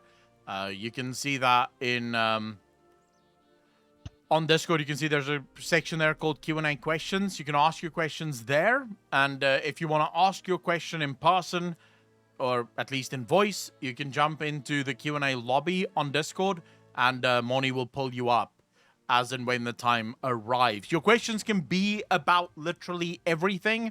World of Warcraft questions obviously preferred, because that's what I know most about. If you're going to ask me questions about things that happen towards the end of the campaign for Dragonflight, there is a good chance that I won't be able to answer them, because I'm not finished with the campaign yet. Thanks to load shedding and thanks to moving, I have not had all the time in the world to actually play the fucking game. So I'm still working my way through it. Hopefully by the end of the weekend, we will be at max level and done with the main storyline. But we'll see. We'll see how it goes. I know most of it, at least, sort of via the grapevine and stuff like that. But okay, Moni. Who is first? Actually, up first, I wanted to ask my own question for you. All right. It's pertaining to just Dragonflight in general. Okay. Compared to Shadowlands, how do you feel that the story and like the general questing, like just the feel between Shadowlands versus Dragonflight, is it apparent that they actually put much more work into it? Just ignoring the, like, let's just say we ignore the part where we know Shadowlands was rewritten. Yeah. Yes, I think so. Let's start with the thing that World of Warcraft have always been, in my opinion, very weak at, and that is quest design. Not so much story design, because sometimes stories can actually be really good in World of Warcraft. Sometimes they can be really shallow, but a lot of the times there can be really cool stories in World of Warcraft as well. So let's talk about quest design. I think the quest design for Dragonflight have been just worlds and leagues above any of the previous expansions. You still have your general, go kill X of this and Y of this. That still happens, but far more now. The quests will actually have incredibly interesting hooks full to them. They've also really done a good job of creating variety. So it's not like you pick up out of all of... So when I got into Maruk, for example, I picked up all of the side quests there. And of all of the side quests, I think one or two of them were to kill things. The others were to collect things and look for things and search for things and, that sort of quest. So it does a good job of sort of breaking the staleness of just doing the same thing over and over and over again. So I do think World of Warcraft... It's not like World of Warcraft is at prime yet. I think quest design still has a long way to go to actually become super cool. I genuinely believe that. But I do think it's leagues ahead of what we had in Shadowlands and BFA and basically any previous expansion.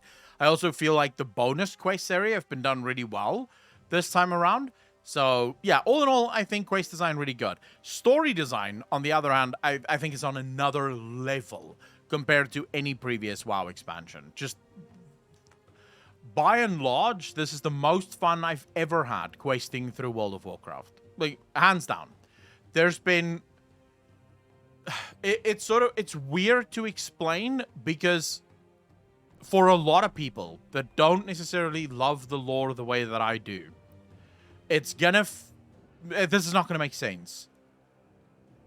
You have your main storyline, and the main storyline is really cool and really intriguing. And for the first time ever, I find myself really wanting to know what comes next. Or not the first time ever, but the first time in a really long time that I really want to know what comes next. And they do a really good job of actually creating a lot of sort of mystery. There's actual mystery. I don't know exactly what is going to happen next. And I am genuinely surprised when things happen. So I think that's really cool. But then they have this... I mean, what I can only describe as probably the best side quests I've ever done in my life. I have done every single side quest so far in the game. Because the side quests do the one thing that I wanted Blizzard to do a couple of months ago. I made a video where I said World of Warcraft misses the depth of the world. There's nothing that describes culture and describes backstories and describes inner workings and interpersonal relationships by tribes and cultures within World of Warcraft. And the side quests actually fucking do that. When you read the side quests, there's dating rituals for the centaurs, and there's rituals of how their ancestors are worshipped, and the kind of things that they have to do in order to worship their ancestors, and how Unara works and who Unara is and her servants, and all of these side quests that describe how they gain their strength and how they choose the strongest among them. these are important things. And while I get for people that don't care about the lore, these things seem like just a waste of time. For someone that cares about world building and storytelling, you can't tell a story without these things. Because culture informs actions and decisions. So when we have a problem that involves the Centaur, you would now have a much better handle on how this Centaur will act because of things that you've seen. And because of who they are. So I feel like the story is in a much better place than it has been for a really long time. At least in my opinion. I feel like, yeah, it's next level. It's much better than it's ever been before. What's your takeaway been? I would like to know, though. Like, how have you felt about it? So, my takeaway, I've yet to actually play Dragonflight yet. I've been mainly watching your stream of it, as well as digging through some filthy Wowhead fucking casual articles. bastard. I've been busy. I've been having to move as well. In fact, I just finished packing up all of my books and my Warhammer miniatures and painting supplies, and that took 13 boxes. Jesus. Yeah, I might have a problem. I haven't up, even gone on to anything else. I filled up for my entire world. I packed up in 4 boxes. That's excluding my PC. I never include my PC because, yeah, that's a whole fuck up on its own. But 4 boxes. That was my world. Packed up and ready to go. It was cool. And then, of course, you have the general shit that doesn't form part of my world, but I still had to pack those. But I don't count that as part of my world. Like, everything in this room fits into 4 boxes. And my other room. Yeah, I wasn't packing optimally because I was putting a lot of dead space in there so that the minis aren't crushed together or something like that, because some of them can be pretty fragile. But yeah, basically I sacrificed efficiency for safety, and it caused the amount of boxes to get a little crazy. Yeah. All right. And then on top of that, I've been working on my application for grad school. I'm going back for my PhD. Oh, nice. Fucking nice, bro. Congratulations and good luck with that. I will not be going back to grad school. Fuck that. I'll just be playing video games. I've been very surprised with Dragonflight. Pleasantly surprised. I was very I had a very pessimistic outlook for the expansion because the rate that Blizzard had been hyping up stuff versus how they actually panned out was not exactly the best. Yeah. But then I noticed with Dragonflight they tried a completely different approach of being at least a little more cautious in how they hyped things up. They, in my opinion, they went ahead and did what I thought they'd never do, is basically shut up and let the game speak for itself. They gave enough for the interviews to make people excited for it, to actually show the progress that they've done, but above all, they finally took to heart, just let it speak for itself. Don't try and advertise for it. Let it do that for you. I would say I agree with everything you said there, and then also the way in which they're marketing it now for the first time ever is actually perfect. We had at the start of the expansion, we had the whole give 2 subs, get a free pet, and then we also had the drops, right? And now we have more drops. So today, if you watch the stream for 4 hours, you get a mount and a pet. These are amazing things, because on the one hand, it's free shit for WoW players, right? It's absolutely free. You get a really cool mount, really cool pet, and all you have to do is just watch a streamer for 4 hours, and you can mute the tab if you don't really want to watch, and you'll still get your fucking mount and shit, right? But on the other hand, it does a really good job of converting people that might not be willing to buy the game to actually pick up the game, because people love drops on Twitch. There are people that will hunt drop streams even if it's for games that they don't play, just to have it, just to, like, if they ever try to play it. So there's a good chance that you get players that, you know, see the game, fall in love with it, because I don't know how you can't fall in love with Dragonflight after you've played it or even watched people play it, and maybe log in. Because every single person, I'll say this, every single person I have spoken to, and most of my friend group at least, have been incredibly standoffish about World of Warcraft. And all of them are, like, in unison or in agreement on this. Dragonflight is the best World of Warcraft has been, if not ever, in a really, really, really long time. Yeah, I'd have to say that that's my conclusion as well, and I've just been waiting for stuff in real life to kind of settle down before I actually get it and play it, because I'd like to actually enjoy it. One of the other things that kind of pulled me into it is the talent system redesign. Talent system's really cool. Talent system's really, really cool. I like that they're reminiscent of the old talent system, but they went even further and made like class talents and then specialization talents. I'll say the class or the talent system is actually better than the previous iteration of it. Like, during the heyday of talents, let's go back to the days of Wrath, TBC, you know, when talents was actually, according to many... Actually, let's go back to Cataclysm, because Cataclysm was the expansion that most people believed the talent system to be the best iteration of talents, because a lot of the sort of useless, fluffy talents were removed, and we had a lot more impactful talents. This one is much better. You have so much control over what you want, how you want to play, where you want to play.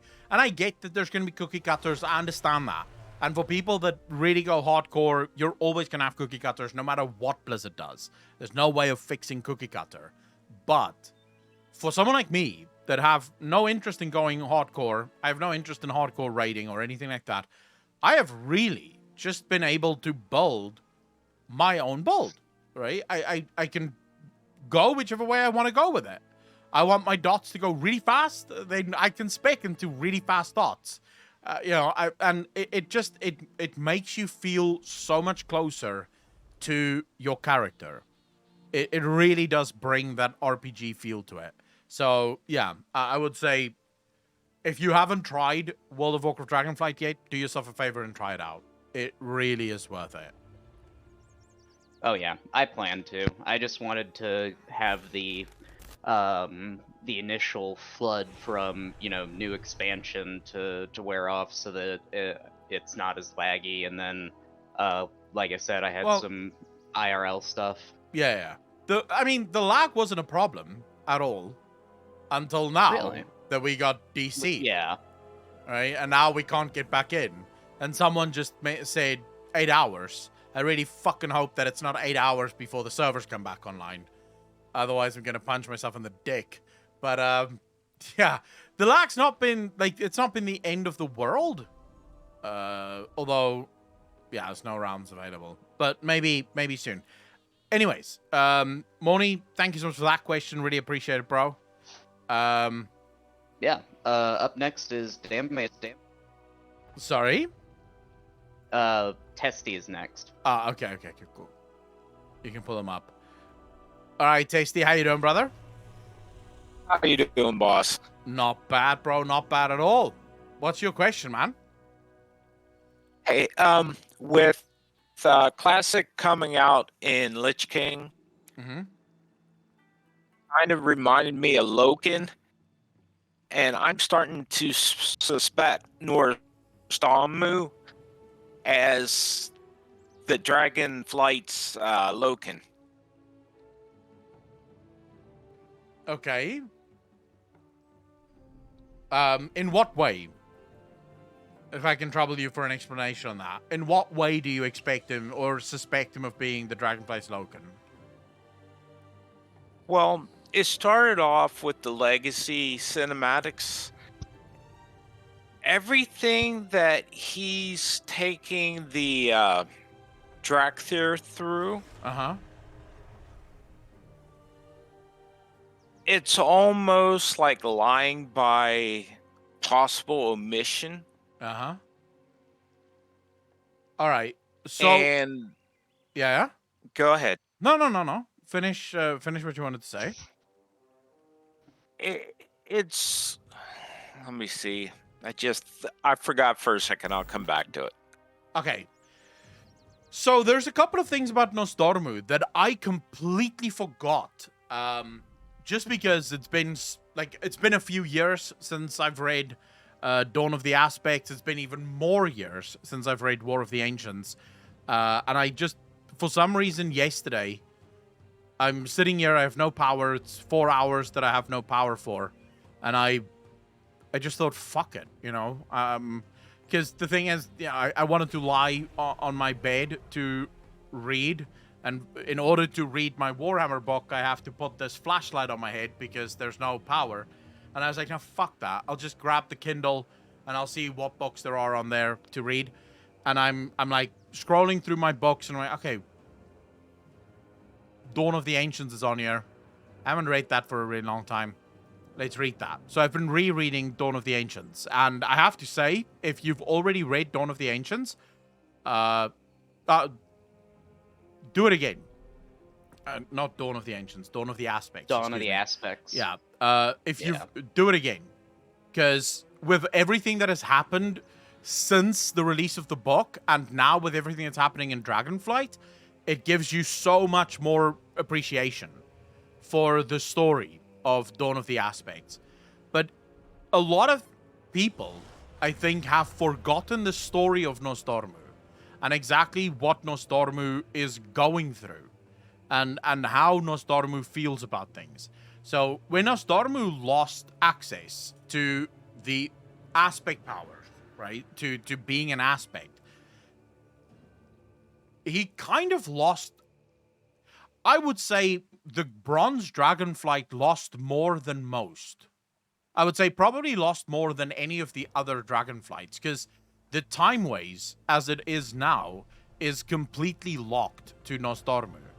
He can't affect them, he can't change them, he has no access to the Timeways. And considering that that is the very reason he exists, you can imagine that it's difficult. By access, I don't mean that he can't travel the Timeways. I just mean that he has no influence over them. He can't... Well, yeah, basically the purpose for which they were built is not there for him. So Nostormu is going through, I think, one of the hardest times of all of the Dragonflights. And all of the Dragonflights are going through a really hard time. So I would be surprised if Nostormu would actually betray his brothers and sisters. I don't think that is something that he would be capable of. Of course, not until he becomes Morozond. But I'm assuming we are talking about Nostormu and not Morozond. Because there's a lot of communication issues here. Or not communications, but interpretation issues here between Morozond and the ability for Morozond to ever truly be a game. Right? Because the thing is, at the end of Cataclysm, we kill Morozond. We bring an end to Morozond, and the timelines reflect this. So there's sort of there's a debate going on within the World of Warcraft realms about, can Morozond... Is the prophecy that Nostormu will one day again turn into Morozond still on? Or is that prophecy no longer valid? And for this, we're going to have to wait, right? Well, what I was looking at, yeah, when I said he's like the Loken, I'm 90% there in just thinking about it, that the Norse Zalmu that we are seeing lead the story and legacies is actually Morozond. Well, yeah, but that's... Because you can go forward and back in time, and nothing's saying that he didn't come back to Dragonflight before we killed him, because there's a comment when you're in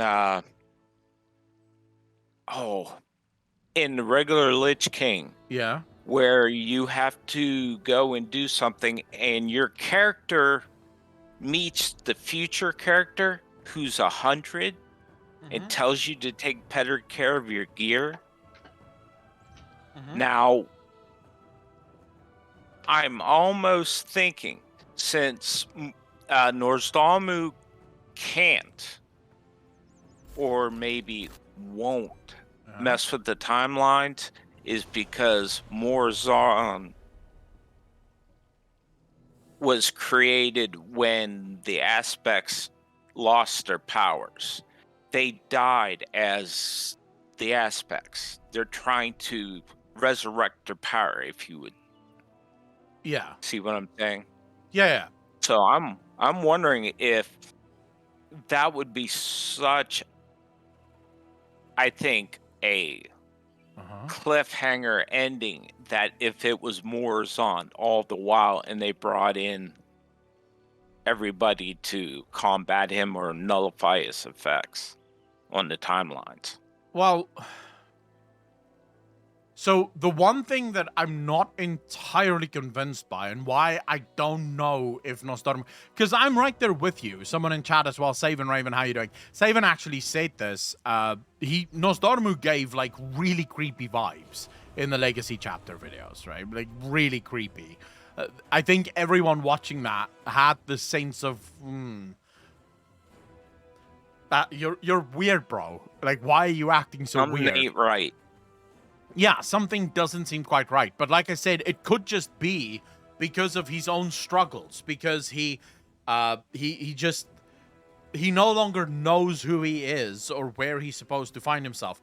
The thing that I would say would probably put a bit of a stop on the whole he could be Morazond already is Morazond's demeanor.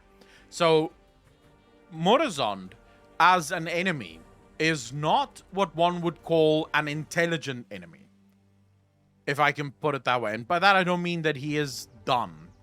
I mean, he's more of a brute force kind of enemy. You know, he simply brute forces his way through things because the Infinite Dragonflight is ridiculously powerful. And their ability to control time and move in time makes them nigh unkillable. So I'm not sure if Morazond would go this sort of backdoor, slow victory approach. But even then, we have to really have a debate over can Nozdormu even still turn into Morazond, considering that it already happened and we already killed Morazond? Right? And this was Nozdormu's doing. Nozdormu effectively, now this is where the prophecy comes in, because the prophecy, and I think, so this is gonna get long. Strap in, boys. Okay, so the prophecy that Nozdormu got, the vision that Nozdormu got when he got turned into the bronze aspect, was that there will come a moment, the moment of his demise, and in that moment, he will choose not to go down. He will choose not to die.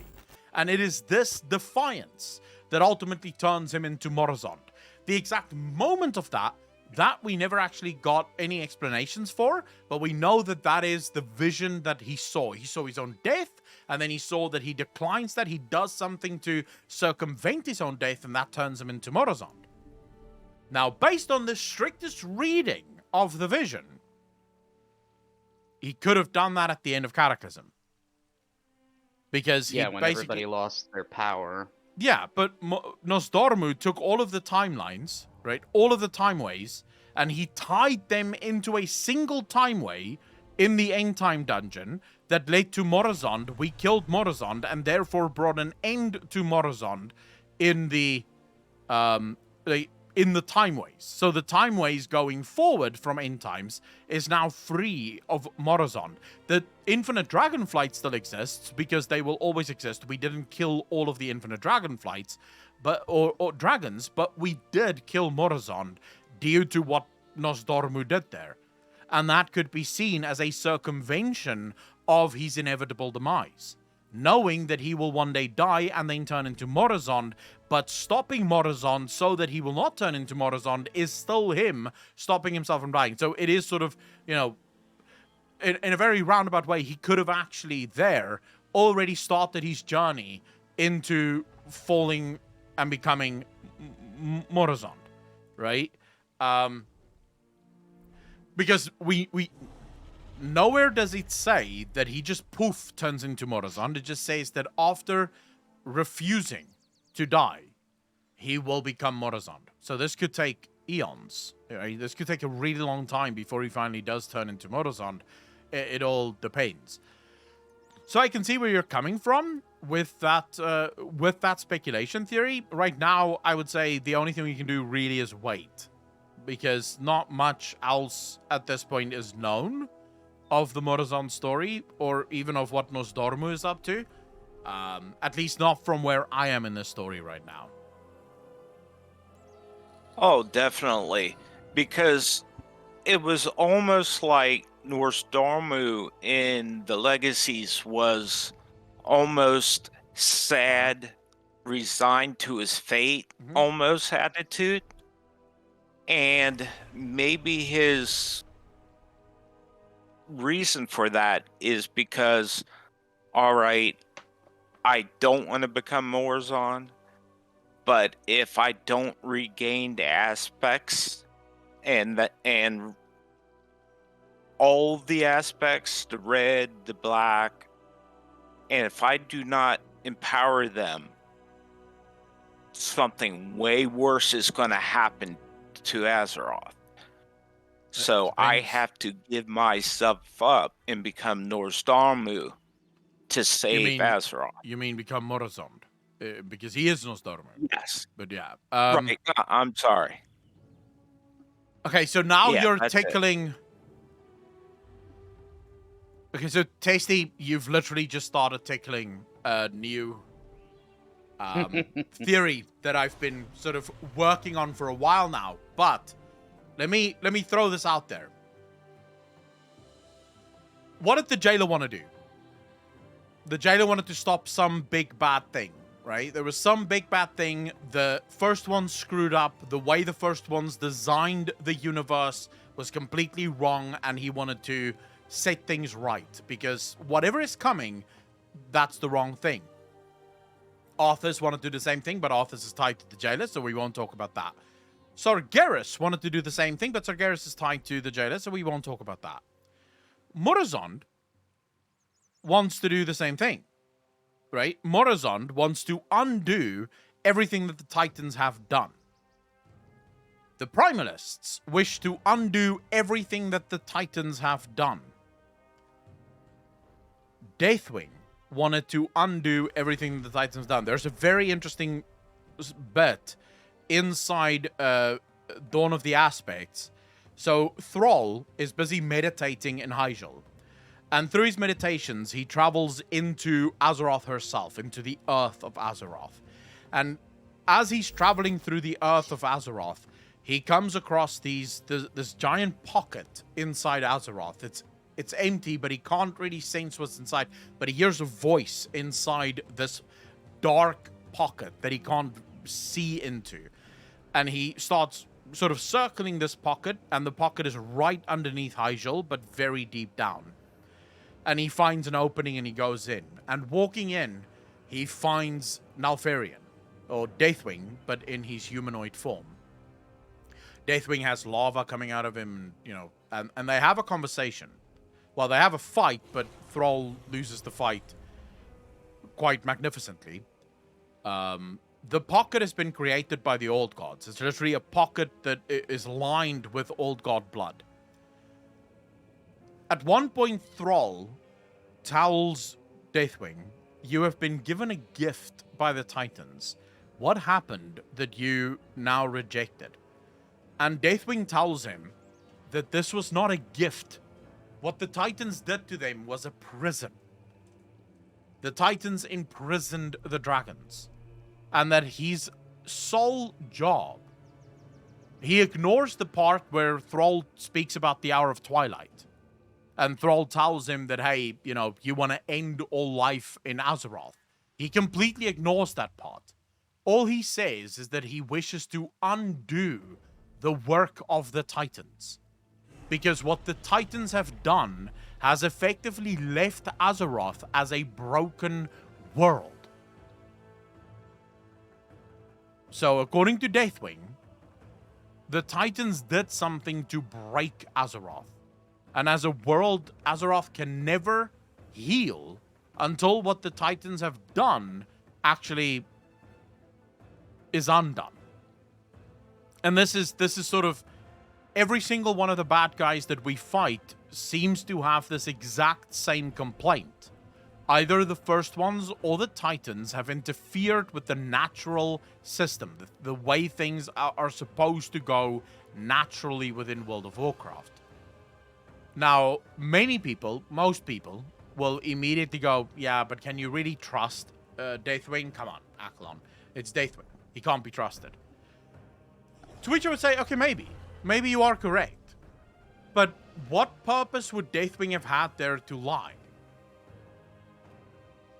I mean, Deathwing had already declared war on his brothers and sisters. He had already outed himself as an evil. He clearly had no real interest in converting Thrall. He wasn't trying to convert Thrall to his side or anything like that. In fact, he was close on 2 occasions to almost killing Thrall. So why would he lie? It's worth thinking about, right? You have Murozond, you have Deathwing, you have the Primalists, because the Primalists also claim that they wish to undo everything that the Titans have done. Deathwing goes so far as to say that what the Titans did to them is a prison. The Titans imprisoned them inside, or bound them to Azeroth in some way, and this is basically them sharing in the prison of Azeroth, so to speak. I don't know. I don't know what the answer is there, but I would say the question is interesting. Oh yeah, the Titans are the authoritarian, controlling, whether it be through lies or force. Yeah. They never create. No, So they simply order. But they call order and creation the same thing, so it's sort of a loophole for them. Another interesting thing that I just want to throw out there from Nalfarian, before he became Deathwing, still Nalfarian, it's interesting how much Nalfarian experimented. Constantly experimented. And what did each of Nalfarian's experiments have in common? Merging the bloodlines of the dragons. Every single one of the experiments of Nalfarian did the same thing. He was constantly trying to merge the bloodlines of the dragons. Could it be that Nalfarian, even before he became Deathwing, realized that something is very wrong with him? Like, something has gone wrong with the dragon aspects. The way they exist is wrong. Because in the codified lore of World of Warcraft, the dragon aspects on their own are actually not very powerful. On their own, the dragon aspects are actually incredibly easy to defeat. It is only when they work together that they become a force worthy of notice. And this is sort of where I think Deathwing realized the work of the Titans, realized what the Titans were ultimately trying to do to them. Now, I could be wrong. There's a good chance that I could be wrong, but that's sort of, that's the speculation theory that I'm working on currently, is trying to figure out how exactly these things fit together. yeah, the lore has so much potential right now. It did in Shadowlands. if Blizzard delivers even a tenth of it, Blizzard will be back on track. Their delivery just needs to be much better. Shadowlands had a lot of potential. The delivery just dragged it down. Dragonflight's delivery just needs to be better because, yes, playing through Dragonflight, and again, I will say this, and I'm going to keep saying this. If you haven't played Dragonflight yet, do yourself a favor. Even if it is just to level to max level, even if you don't care about anything else, you have to treat yourself to this because, dude, you're dealing with the ancient lore of World of Warcraft. So much of it is going like straight to the heart of questions and things that we have always asked and cared about, which is just, it's phenomenal. It is absolutely phenomenal. And there's so much about Deathwing in this expansion already, and I'm only in the second fucking zone, right? I wish I was finished. Hopefully by the end of this weekend we'll be finished. But, you know, I'm only in the second zone, and already I've dealt so much with like artifacts that Deathwing leaves behind, which again is one of those questions. Why so many artifacts? Why so many experiments? What exactly is going on? Right? So hopefully we get some answers at some point. Like, seriously, hopefully we get some answers. Well, you need to get some more in there, so I'm gonna listen and hear the good stuff. All right, bro. Thank you very much for the question. Really appreciate it, bro. Take care of yourself, man. Always. All right. All right. Who is Moni? Who is next? All right. Up next. Oh, is wait. Star, Before you go, go ahead. let me just quickly say, ladies and gentlemen, if you have a question for us, please ask it in the Discord. If you jump into Discord, you will find that there is a loyalist. Loyalist, listen to me. There is a Q&A question and answer section. You can ask your question there, and then you can jump into the Q&A lobby. Not loyalists, but lobby. And you can ask your question there straight up, or if you prefer, you can just let one of the mods, Moni, in this instance, ask the question on your behalf. And with that, Moni, who is next? Up next is going to be Fairy Star. I'll pull her in a second, but I wanted to build off what you just said. With respect to one of us mods asking the question for you, I'd like to request that you bear in mind that our Q&As are live, folks, so make sure that when you do post your question, that it's a little more, like, concise. You can add extra information if you like, but in that case, I would highly, highly recommend that you join the lobby and come and ask it live. I would much rather you submit your full thought and then bring it up in convo with Akko than posting the whole thing and me just reading it verbatim for you. Yeah, it's definitely much easier if you come and ask it, because that way you can ask as many questions as you want. Anyways, who's next? Fairy Star. Pulling them up now. All right, cool stuff. Fairy Star, how you doing? Hello. Hello. Why are you not planning your fucking wedding, Fairy Star? Like, Jesus, fuck. Well, I have a Final Fantasy themed cake. All right, well, there you go. That's good enough. Anyways, what's your question, Fairy Star? So, with regards to, like, the Shadowlands, I didn't play it that much. I played the start and through the original campaign, but then I stopped, basically. Yeah. I don't really understand. Like, I never really fully understood the Titan thing, but now with what Shadowlands as well, like just the. I guess I thought of them as like the gods that created the world. But then they brought in the whole First Ones thing, and now I'm not really sure what the difference is between the First Ones and the Titans. Okay, so First Ones, Titans, basically you can look at it as parents and children. The Titans are the children of the First Ones. The first ones is a race of being or a power or an energy or something that we have never seen before. We have no idea exactly what they're all about. We know that they created everything.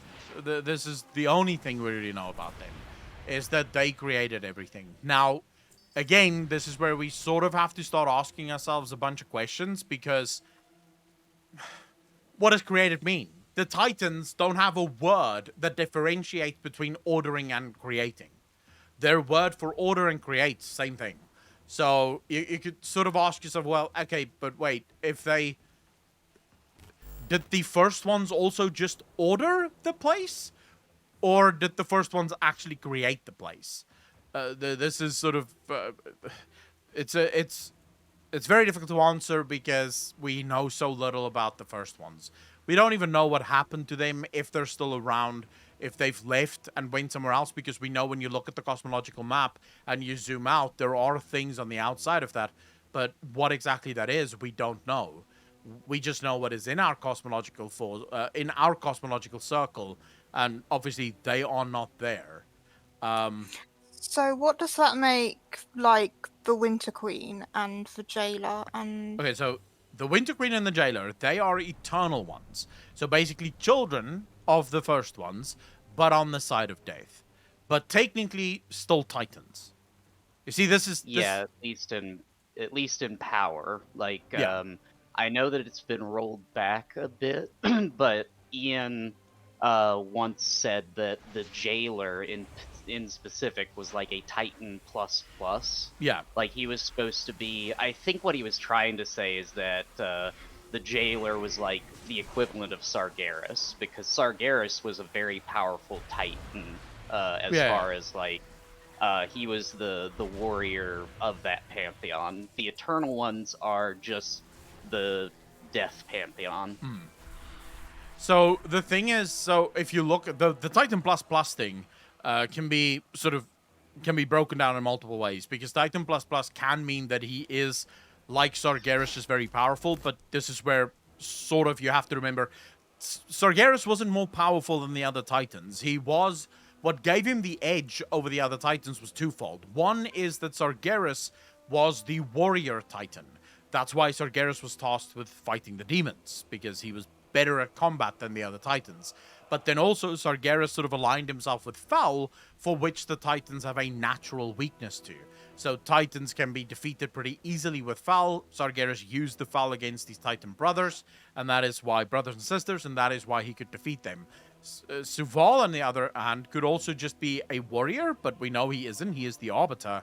But his power most likely comes from the amount of souls that he's been able to absorb and then use, obviously, to his advantage. As for the difference, it's a distinction without a real difference. Because the only thing it really is, and this is why I sort of... This is why I have such a problem with Shadowlands, because Shadowlands needlessly convolutes the story of World of Warcraft to the point where your average WoW player will have a very hard time without the help of Noble, for example, Balila, or myself even, of understanding what the hell is going on. If you're just someone that's playing for the fun of it, if you miss, like, there's just a couple of things in the story, you're going to be super lost about what is actually going on. Yeah, that's kind of how I feel, like, because I used to be quite into the lore, then I dropped out in, like, BFA and Shadowlands, and now I'm really enjoying Dragonflight, so I'm sort of like, well, Nice. I kind of want to understand what's going on, but they just seem to have too many, like, tiers and, like, splinters of the same thing. Yeah. Yeah, I agree. Like, and it's just, it gets a bit convoluted, and you're just like, well, why do you even have these guys? Because what was... Like, I think probably quite a lot of people felt like the Titans were just, like, the gods that created stuff. And that was fine. Like, I don't really know why we needed these first ones. Because now you're just sort of edging on the question of people are going to be asking, well, who made them, and who made them, and who made them? Yeah. And, like, you could just go on and on forever. Whereas if you just left it at the one, with the Titans, people can quite easily accept, like, that there is an entity. They don't necessarily always... It's like people who believe in God. Yeah. They don't ask themselves, well, who made God? Like, he just is. Yeah. But once you make somebody bigger than God, who made God, you start going down Yeah, that hole, I now think. you start asking, wait, but okay, who made that thing? Because if there's... So, I agree with you. It is the sort of someone in chat, Saven just said, keep it simple, stupid. Right? That's almost always the best bet. And I genuinely believe... So this is a theory that I've had based on some insider trading. So, not going to lie. There is a little bit of insider trading here, but also at the same time, just looking at the way the story plays out, it seems to make sense. But Shadowlands feels like it suffers from, or suffered from, a bunch of rewrites. The rewrites explain why a lot of the things are so broken. You see, because they had this, I believe, they had this plan with the Eternal Ones. The Eternal Ones weren't ever supposed to be on the level of Titans. They were supposed to be their own thing, more almost like Guardians. And it might also even be that the first ones was supposed to be something that was only really tied to the Shadowlands and not really tied to anything else. But due to rewrites and how the Shadowlands played out as a story, they ultimately, I think, had to... When I say rewrites, I think, just to be clear, I don't mean that they rewrote the whole story. I mean that they cut a bunch of things. So they basically left a bunch of things out that maybe should have been in there from the beginning. And I think that's where that convolution comes from. That makes it very difficult for people to actually follow. At least that would be my guess. Because I fully understand why a lot of people might feel very awkward right now with the lore. And why the convolution sort of feels as if it's overwhelming at times. Yeah. Well, I think yeah. I think one of the biggest problems with Shadowlands is that they tried to not only go, like, high theory cosmic, like this whole thing of the 6 different forces and trying to pull that in there, but also try to go in depth with the Shadowlands and try to get... Basically, they were spinning too many plates. They had to expand on the Shadowlands. What exactly happens there? Okay, we have this Pantheon of Death, or we have these Watchers that are the guardians of these various zones that, depending on who you were in life, this is where you get shuffled, that kind of thing. And then they were like, well, yeah, but the Light attacked here, the Void attacked there, the Jailer got banished sometime long ago, and then something first ones, yada yada yada. And it just kind of spiraled out of control the minute they were like, we want to expand the lore. And normally I am against this, just because I really would rather see WoW in the lens of show don't tell.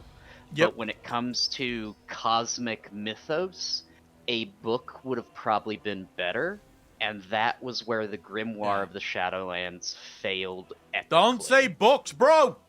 Triggered! I know, I know. But in this case, I feel like if they split up Shadowlands' focus and had Shadowlands the game be focused on the actual lore of the Shadowlands and maybe touched a little bit on the bigger picture, and then actually pay off with the Grimoire like we thought it was going to be, instead of this like weird Dante's Inferno fanfic thing that it turned into, it would have been a little bit smoother. It off because they just went, they just expanded too far. Because they I think you're cutting out. Is that? Oh wait, my internet is cutting out. Yeah, oh shit. I'm having some lag spikes. Not sure why, but it seems to have calmed down. So we good?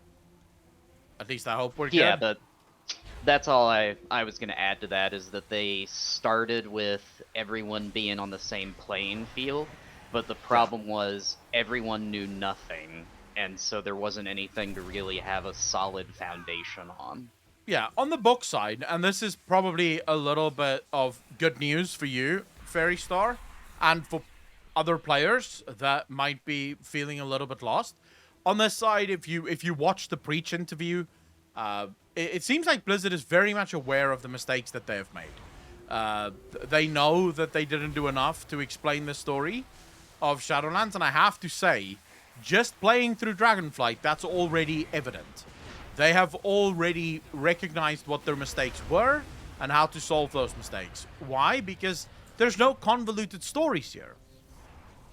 The stories right now, at least, isn't convoluted at all. They're actually pretty straightforward, easy to follow, but intricate enough to make things interesting. And I think that's what Shadowlands is.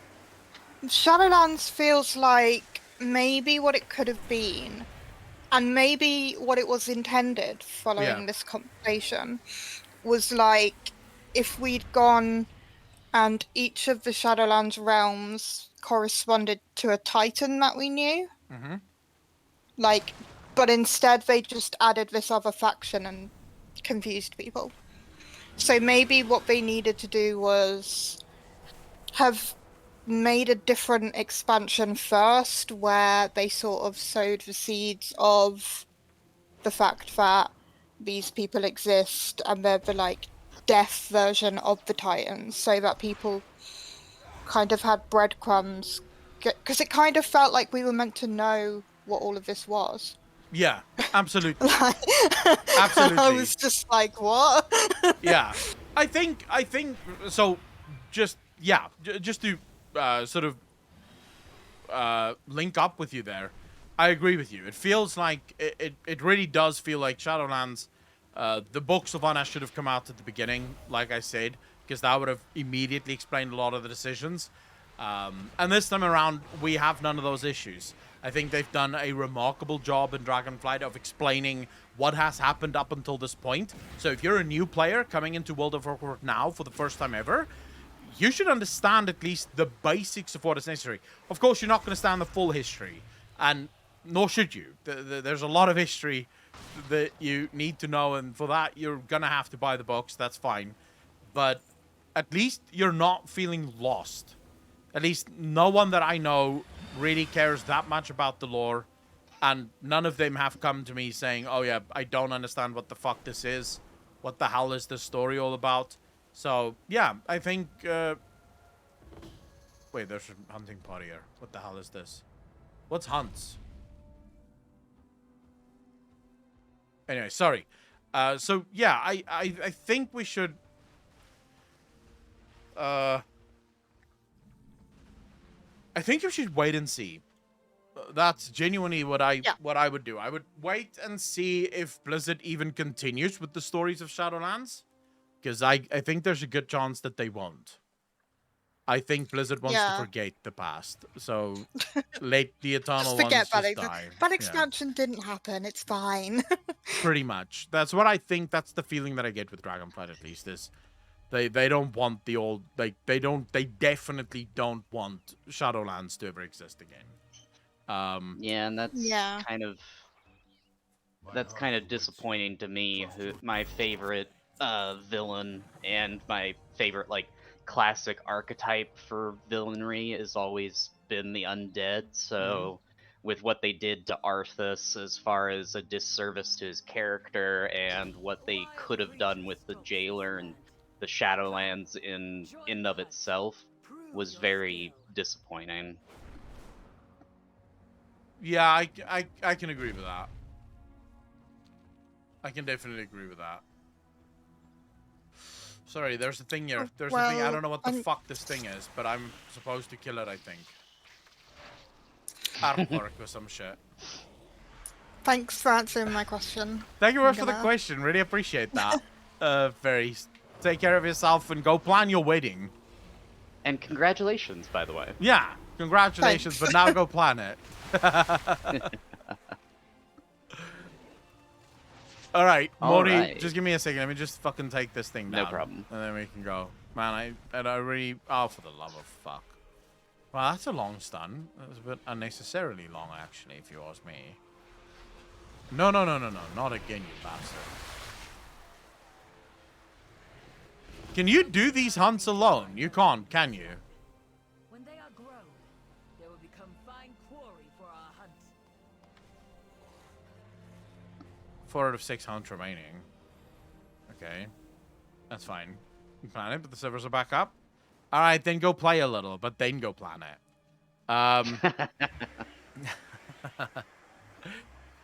Before we continue, let me just quickly go. Master Catrat, Mr. Shaw's, Galdeberth, Boneraker, Sandram Wilhelm, and of course, French Fries Lover. Thank you so much for the follows. Really appreciate that. I really love you guys. Thank you. Kyle, thank you so much for the tier 1 sub, dude. Also the gifted sub. You fucking bastard. Really appreciate you, fam. Can I get some hearts in chat for Kyle? And then, of course, also Boneraker. Thanks for the prime sub, dude. Really appreciate it. Welcome to the most degenerate channel on Twitch. Thank you. And with all that, Moni, who is next? Up next is Keztraz. He's got a very interesting question. I hadn't looked at it that way, so pulling him up now. All right, I'm listening. You must fend them off before they wreak havoc. Hello. What's up, bro? How you doing? Oh, I'm quite nervous. It's my first time. Don't be nervous, bro. It's all good. I would have 2 things. The first one would be the ordering and the creation that we talked about during this stream. Maybe if you look at what the Titan creations are, the Titan creations are basically just robots, and the old gods are tumors. Yeah. If we think visually about them, what if by creating and ordering, they take away from life and make it sterile. So kind of like they cut away from a tumor and turn it over eons into in their eyes pure being a robot by taking away a life. Yeah. So okay. And by giving those beings a fleshy body, Yoxeron aligned us more with the forces of life and those chaotic mutations, what life should be. So maybe the old gods are not connected to nothingness, the void itself, but an expression of life in its earliest stages. Yeah. So let's just say the first ones created something out of nothing. But at the start, the something was so chaotic that they have to refine it and go further away from those old gods, and had to contain it because it would just spread to everything around it. Yeah. So that detecting some major heresy here.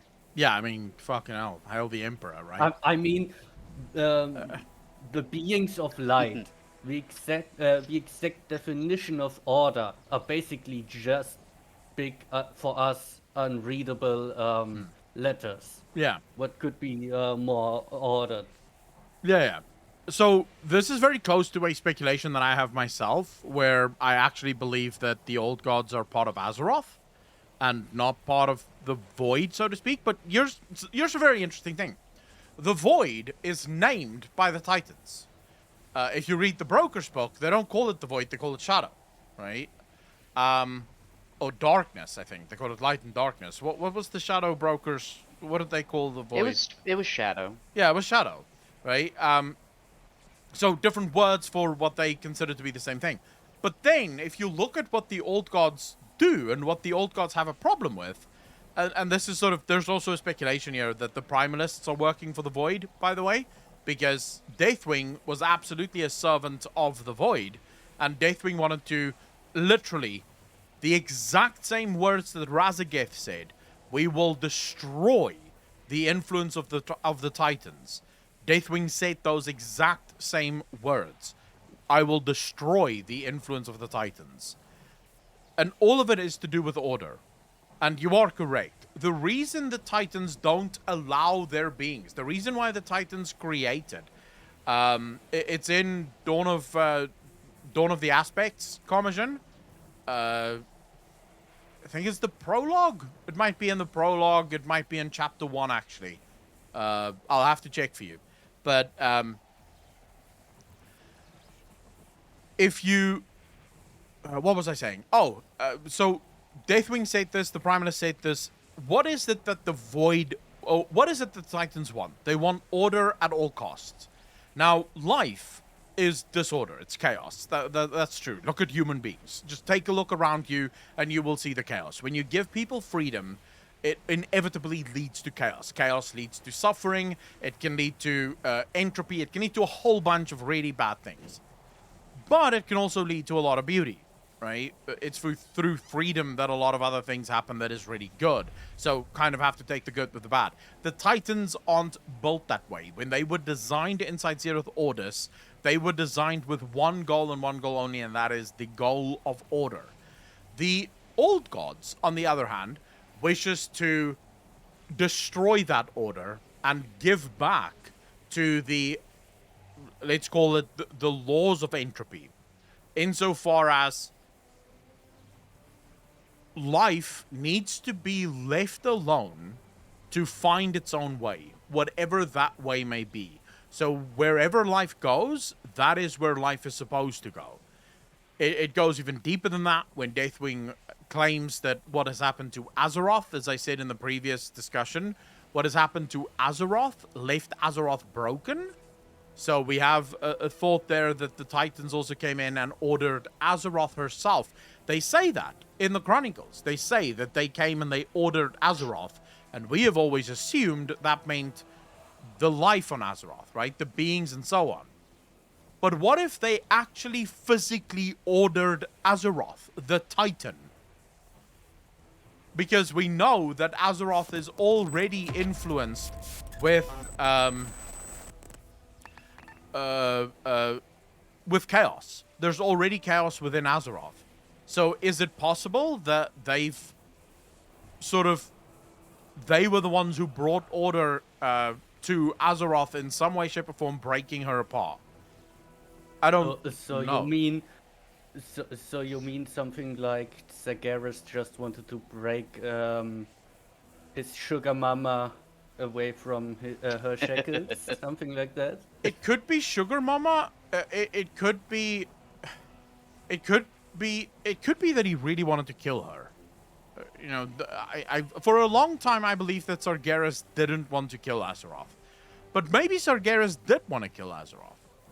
Now, the only reason I would say that there's a good chance that Sargeras really didn't want to kill Azeroth is because the jailer banked on the sword of Sargeras being stuck inside Azeroth. The jailer banked that would happen. Now, if Sargeras had 2 extra seconds and he wanted to kill Azeroth, he would have killed Azeroth, which would then have been, like, a seriously bad move for the jailer. The fact that didn't happen suggests that maybe the jailer knew that Sargeras never planned to kill Azeroth in the first place. So it was kind of weird to begin with that he just looms in his shadowy cloud form over her in striking range, so to speak, for such a long time without even striking. I mean, yeah, I can see what you mean. Yeah, I think he was trying to break her free from the influence of the Titans. He was trying to free her. And, look, immediately as I say this, I'm going to get people in the comment section going, oh my god, no, the Titans are our friends. Fuck you, bro. We do not have friends. I really want people to understand this. We Well, do not have friends. The Titans are not our friends. The old gods are not our friends. The light is not your friend. What they are cosmic beings that couldn't give two fucks about you and me on this little planet. We are simply here because we serve a purpose. That is it. That is it. And if I'm not mistaken, Deathwing said that as well. In his conversation with Thrall, Deathwing made it very clear the Titans care nothing for you.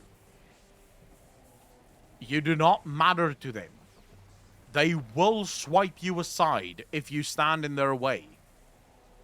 So, yeah, there is, I think, a number of... the question becomes, who is the lesser of all evils? Is that the old gods, or is that the Titans? Or is it something else, something we haven't seen yet?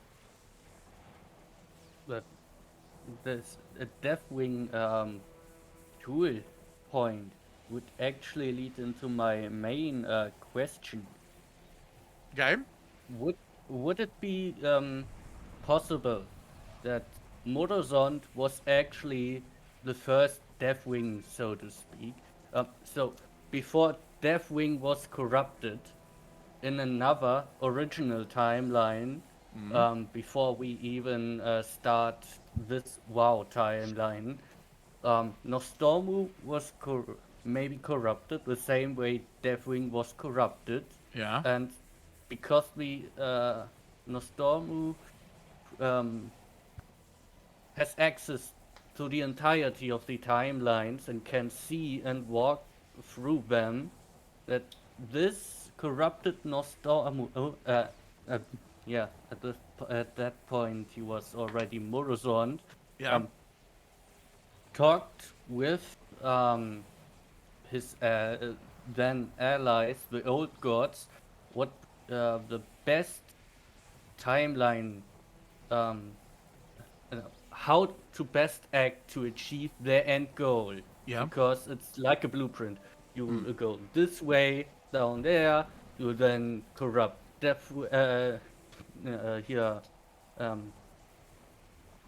Deathwing, so to speak, which leads to one after another, and that would be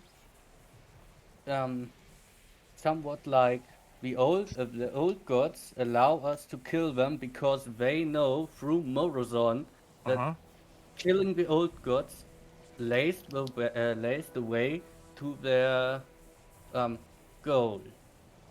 I mean, it is entirely possible. To your first part, I don't think Morozond and Deathwing are the same.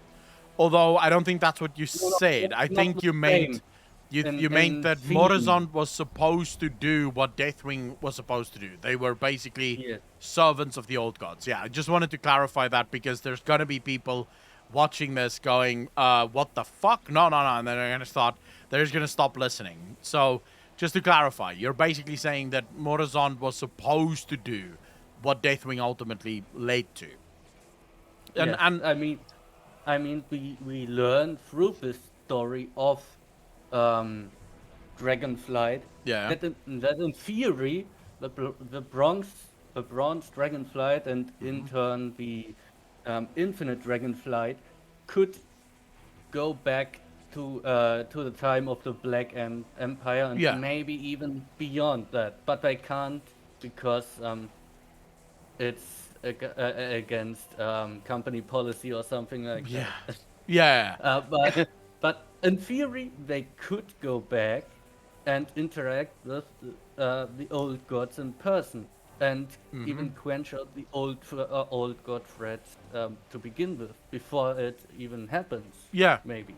It is interesting just to throw a wrench in here. It's against company policy to go back to the days of the Black Empire. Also, coincidentally, the Titans said to destroy all records of the Black Empire, because no one is allowed to know what transpired during the Black Empire days. And of course, we know that it was Aman'Thul that blessed Nostormu with access to the timelines. So, Aman'Thul is a bastard. So yeah, I can see that. It is interesting when you bring that up, Morazon may actually have gone back to the beginning, to how things were in the beginning. And this might be the thing that sort of drove Morazon to destroying all of the timelines and destroying all of the work of the Titans, if indeed that is his end goal. So I can see that, yeah. Or he looked into all the possibilities, like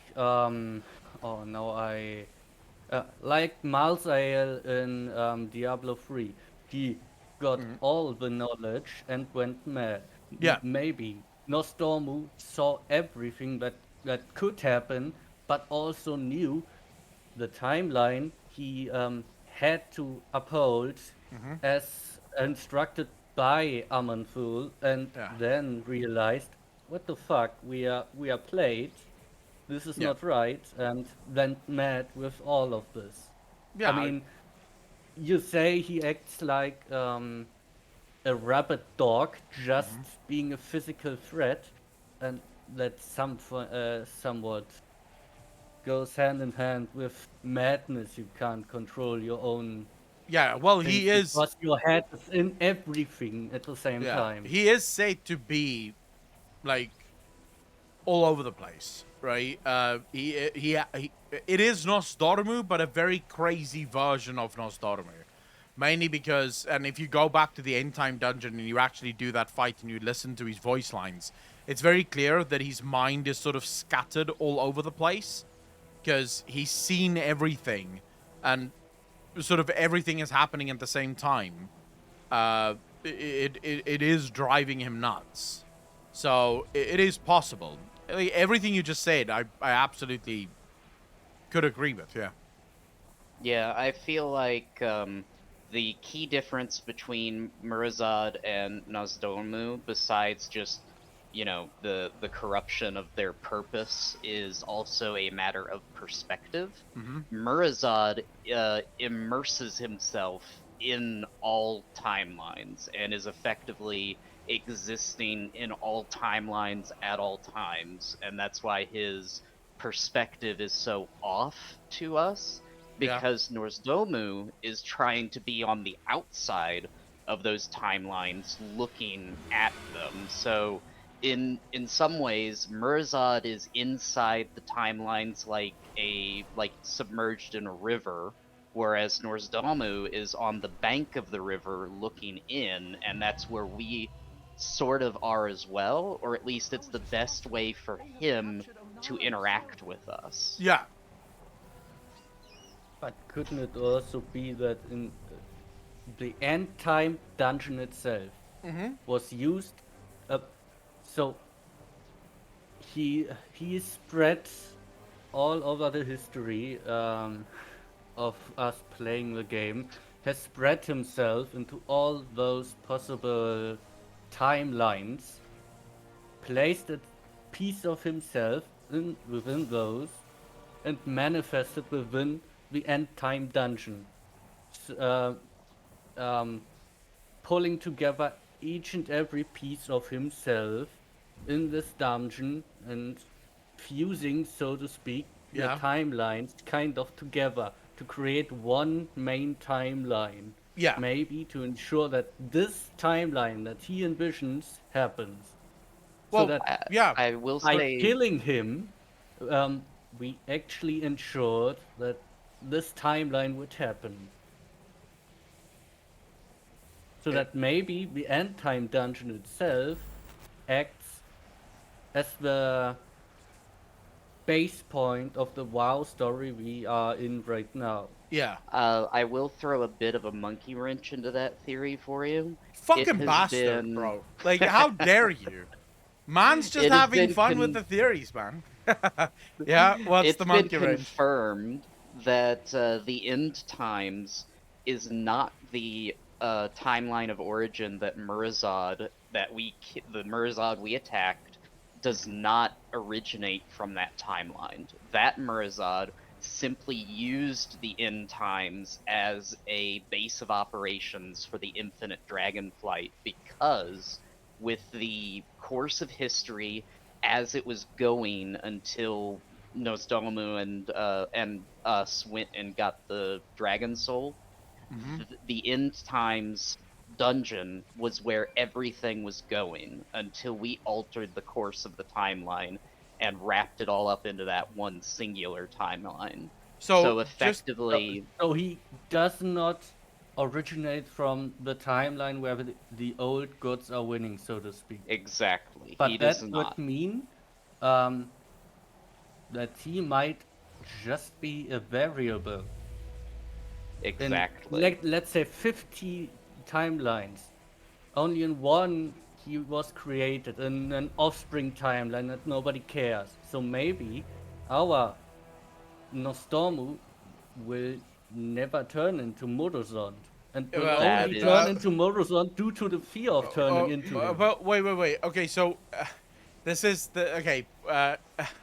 It doesn't matter what timeline it happens in. If it happens, it happens. And Morozond is not confined to a singular timeline. And Nosdormu, regardless of the timeline, in every timeline, Nosdormu sees himself becoming Morozond. So it happens in every single one of the timelines. It can happen earlier, it can happen later. Now, what Nosdormu did is Nosdormu tied all of the timelines into the end time. So that when we killed Morozond, it effectively meant the death of Morozond. Now, the Infinite Dragonflight, they're still around because all of the bronze dragons that became infinite dragons, they still did that, right? They all still became infinite dragons. It's only now, like, they don't have a leader. Even though the Infinite Dragonflight still very much believe that they have a leader. They believe that this Nostormu will eventually become Morozond, and then they will have Morozond back as their, god creator or the aspect of the infinite. So, just to bring it sort of back, because you could, when it comes to timelines, it becomes really fucky. And this is why I tend to stay away from the timeline discussions as much as possible, because anything is possible with enough time and enough timelines, right? If we couldn't make it work in 20 timelines, maybe we can make it work in 50 timelines, or whatever. What if we went for 150 timelines? We could make it work then. I prefer to focus on the on what we know and what the characters that would know expect to happen. And from what we know, Nosdormu have never given up on the fear that he can still turn into Morozond. Even though technically he's already stopped that in this timeline by helping us kill Morozond. Because he helped us kill him. So we could say Morozond is dead. That's a fact in all timelines. So in theory he will not come back. But the Infinite Dragonflight sees Nostormu as their soon-to-be sugar daddy, so to speak. Yeah, because remember, all it takes for Nosdormu to turn into Morozond is to refuse to die. That's literally the prophecy, right? That's the vision he saw. He just needs to refuse to die. Well, as soon as he does that, it's game over. Thanks for playing. So, that's what they're trying to do. How they're going to achieve that, we know that they're around in this expansion. The Infinite Dragonflight is going to be a big deal in this expansion. So, the bad news is that I foresee Nosdormu becoming Morozond in this expansion. That's the bad news. For anyone that loves Nosdormu, this is bad news, but I do think that Blizzard is going to turn Nosdormu into Morozond. And that means that Morozond will be the driver of the next expansion. I'm looking forward to it personally. I wanted to see more Murazad. I think the Infinite Dragonflight is a very cool thread to work with. I think so too. There are people in chat saying, no, you need to play more because you'll see that won't happen. Unless, of course, they make it so that you end all of the fucking infinite dragons and there's no more infinite dragons around, I highly fucking doubt that it's just like no longer a threat. I would be very doubtful of that. But again, it is possible. I haven't finished the story yet, and I haven't spoiled the story for myself because I don't want to spoil the story for myself. But yeah, my read on the lore is that Morozond has to have a part to play. If not in this expansion, then definitely the next. At least that's what I hope will happen. Yeah, I'd have to say that the folks in chat are maybe a little off on that. I think that the every time we have a brush with Murazad potentially coming about, it's sort of just a roll of the dice. Like, every time Nosdomu resists it, hooray, we stopped at that time. But there's always another temptation. Yeah, I mean, the vision is clear. If Nosdormu is at the end of his life and he does not accept that he's about to die, he becomes Morozond. Now, in order for Morozond, because Morozond is not just an infinite dragon that also happens to be the biggest infinite dragon. Morozond is literally the aspect of the infinite dragons. In order for Morozond to become the aspect of the infinite dragons, Nosdormu first has to become the aspect of the bronze dragons. So, whatever happens, Nosdormu first needs to become aspect again. And then things could happen that could make things really interesting. But yeah, I mean, I don't know. We'll have to wait and see. Anyways, thank you so much for the question, bro. I really appreciate that. I would like to end this whole thing with a little joke. Yeah, go for it. I bet that Malfurion just stayed over in the Shadowlands because he saw how Tyrande held the siege with all those night elfin souls inside her hand and thought like, nope, I'm not going to pay all these spell supports. I mean, don't we already have confirmation that Malfurion is ending up in the Shadowlands? Yeah, he is. Yeah, there's already in a cinematic out there. Yeah. And that's why I said the way she holds this Theophilune with all those souls inside of her like a baby, like you would hold a baby. I thought like, nope, not gonna pay that. Yeah, as I said, I knew about this from a leak. We covered the leak on the channel, but yeah, we knew that now that Malfurion is gonna be sacrificed in order to become, in order for Ysera to return. I don't know if that's exactly, yeah, it is. It is. So they are bringing Ysera back by sacrificing Malfurion. I don't know how I feel about that, to be honest, but we'll see, right? We'll see how fuck me. It's so sad what they did to Malfurion. As we end this question, let me just say this, guys. If you've never read any of the WoW books, you'll be forgiven for not really caring about Malfurion. If you have read any of the WoW books, you will understand why Blizzard have continuously ruined Malfurion as a character. Pound for pound, there is not a single being in the world of Warcraft that can stand against Malfurion. He is beyond powerful. And yet, time and again, they sort of brush him aside, which is really fucking sad. But anyways, Kestras, thank you so much for the question, bro. Really appreciate it. Take care of yourself, brother. Yeah, you guys too. Bye. Bye-bye. No, not even Grom. Nothing. Like, Malfurion is super powerful, bro. Like, Azeroth herself. Read War of the Ancients trilogy. He is a god. He is fucking scary as shit. Like, that guy does not fuck around. Yeah, you want to see a pissed off Malfurion that's more scary than when Sylvanas pissed him off? Yeah. Just take a look at what happened when Xavius tries to kill Tyrande. Yep. Before we He continue, cuts loose. let me just read these 3 quests because I can't keep going with the story while we're doing Q&A because I want to read the quests. And so, give me 5 seconds if you just read these quests, please, chat. I don't want to spill blood, but the Nukad must be stopped. Go where the wind takes you. After all Onara has done for us, we must do all we can to help her children. Thank you, Akalon. Bless you. I'm sure there's more out there, but we destroyed what we could.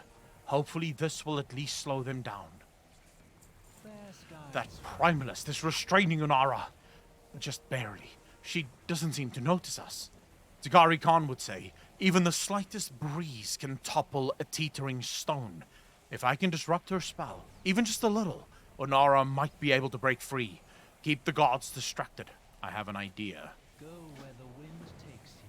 Follow me. We must free Okay. Onara. Who's next? Alright, up next is Sigma, Thick Yet Tight. Oh, Love the shit. name. Let's go, bro. Let's go.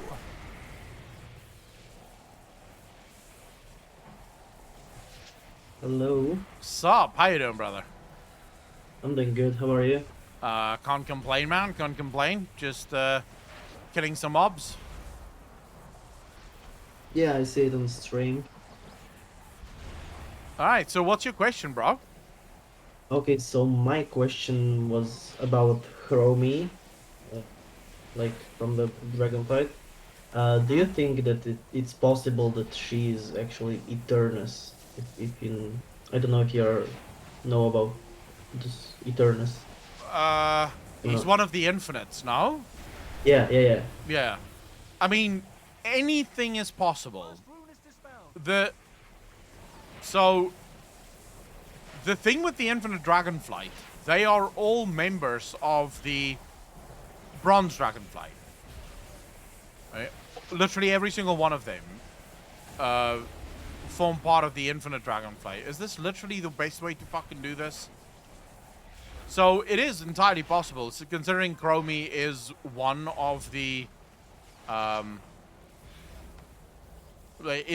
Bronze Dragon. The only thing that I would probably have a problem with there is, if I'm not mistaken, most of the Infinite Dragonflight have their original name just twisted around in order to form their, shall we call it, new name.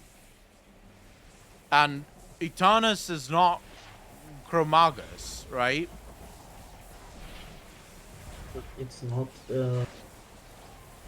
I think Murazad is the only one that used his name as an anagram. Are we sure about that? Somewhat. I know that some of them took a new name, but it's not. I wouldn't say it's 100%.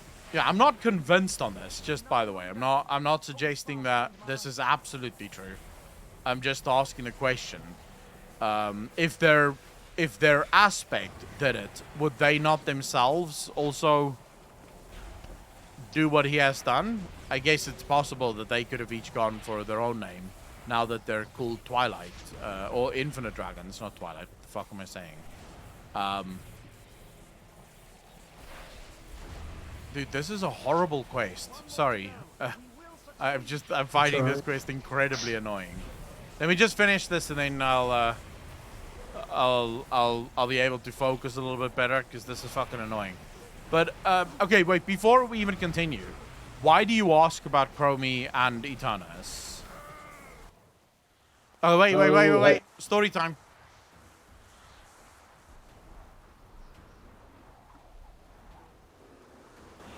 Halt! Get away from... Do not... Is this what passes for a mystic of the Maruk? Oh, Nara! I am sorry. Pathetic. Jesus, just like that. Wow. She is quite strong, no? Let's talk to him. You were awake. I am glad to see you are okay. Yeah, Your I'm good, bro. name is whispered on the wind. We took quite a tumble. We're lucky to be alive. We failed, Fair bro. skies, friend. Akhlon, we need to tell the Kanam Matra everything that's happened, including the capture of Unara. You must go to Murakai as quickly as you can. You'll have to go alone. I was hurt in the fall, and I'd just slow you down. Don't worry about me. I'll catch up later. Go. It's a little cheesy, but never Follow mind. me quickly. You must tell the Kanamatra all that has happened. All right. You can continue now. What were you gonna say? Yeah, I don't really want to like spoil you anything, so I don't really want to expand on my question. Bro, I'm doing a Q&A. Ask your questions, man. Don't even fucking worry about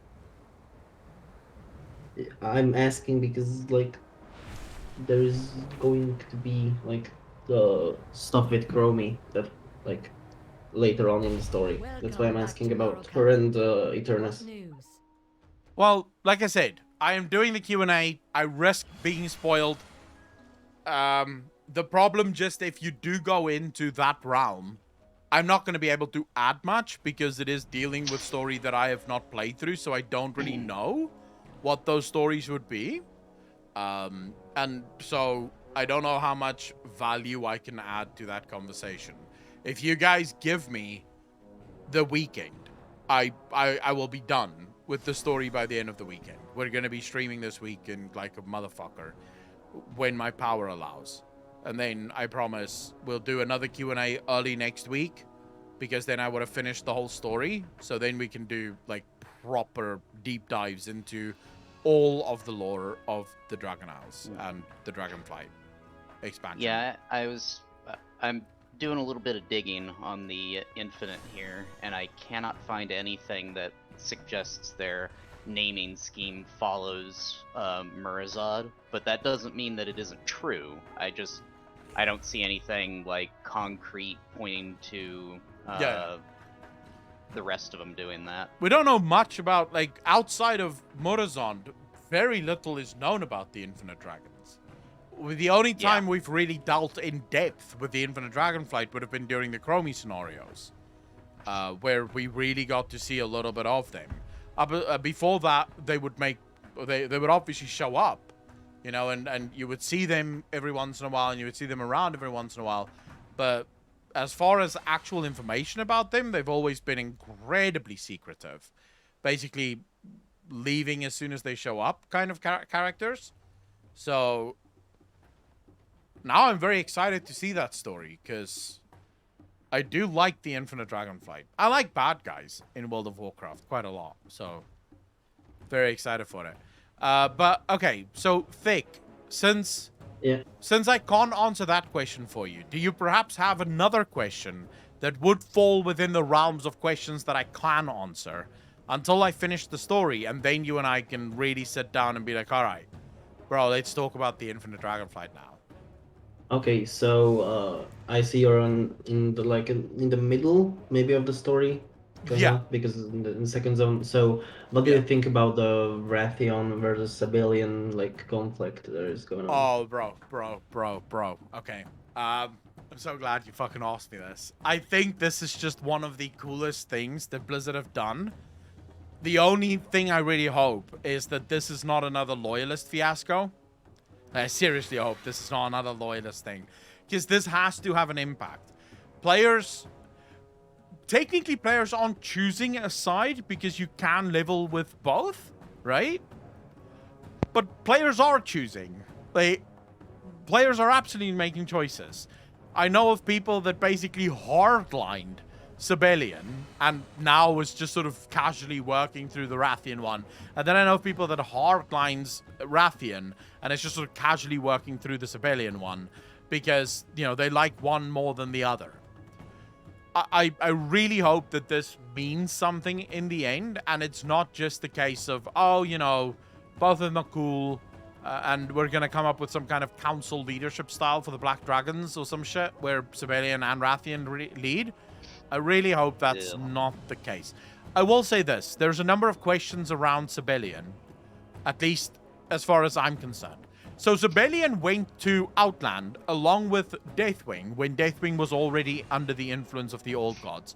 By extension, all of Deathwing's clan and clansmen, his clutch, would have already been under the influence of the Old Gods. Because when an aspect is corrupted, it stands to reason that the clutch and the flight will be corrupted as well, because they're all connected to each other.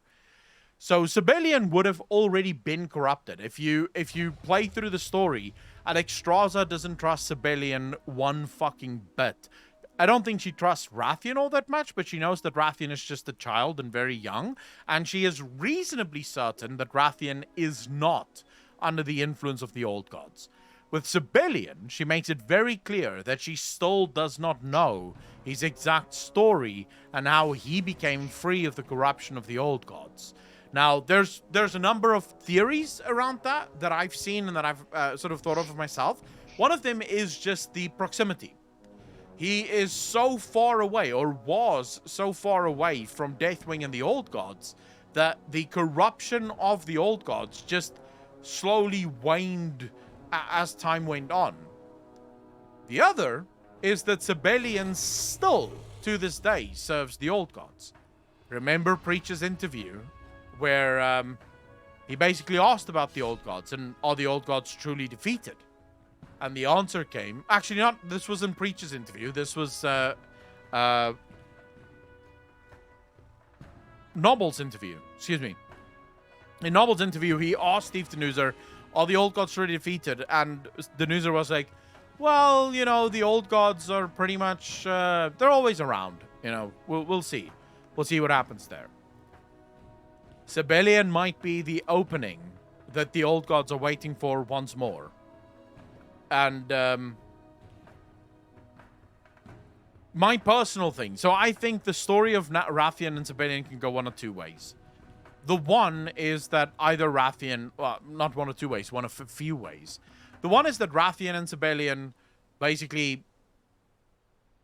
You know, one of them become the aspect. Which I think would be really bad, considering the fact that both of them suffer from the exact same thing that led to the fall of Deathwing. Arrogance. Their arrogance will be their undoing. Rathian is incredibly arrogant, Sibelian the same thing. So that's the one. The other is that they defy each other so much that it leads to a civil war within the Black Dragons, which the Black Dragons really cannot afford. They don't have the numbers, truly, to have that civil war. And so it will probably be a civil war that drags all of the other Dragonflights into that civil war alongside them. Then there's the one that I think is most likely, which is where Sibelian and Rathian come to the conclusion or the realization that neither of them are good enough to actually lead the Black Dragons, and it would be better for Abyssian to take control of the Black Dragons, because Abyssian is the only one that doesn't have the arrogance of Nalferia. And we know that he is also from the clutch of Nalfarian, his personal clutch, at least. So those are the options that we have right now for Sibelian and Rathian. I don't think there is such a thing as a good outcome at the moment for the Black Dragons. At least if there is, I'm not seeing it.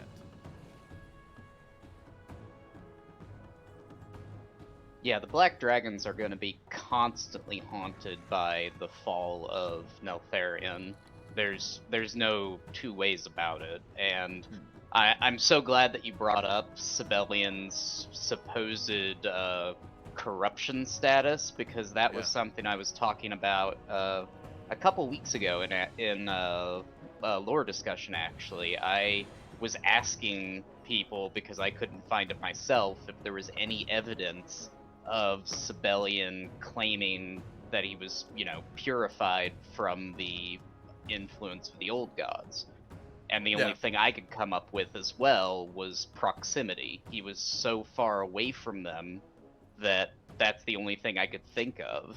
Yeah, he never actually explains it. At least not where I am now. Welcome back. He doesn't give an actual explanation as to this is how we broke free from the Old God corruption, or even acknowledges that he was ever under the old god corruption.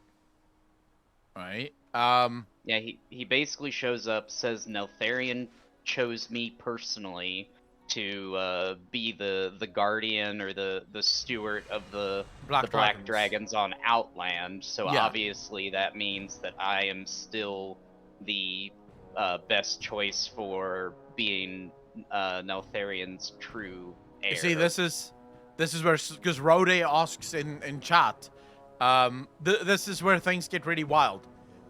The exact reason for Deathwing taking his eggs and Sibelian through the dark portal is not exactly known. We know that at the time he was already hearing the whispers of the old gods. We know that he was already under the corruption of the old gods. This we know because we now even have a timeline for when he became corrupted for the first time, and that is very long ago. So long before any of this happened. The question becomes, why? Why did he take his eggs through?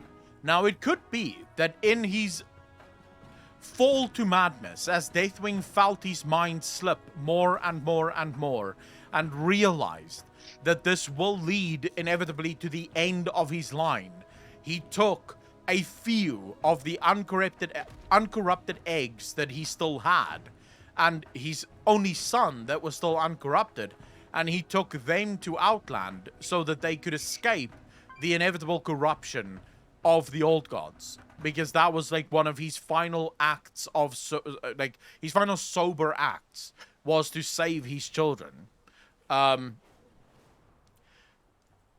That's one theory.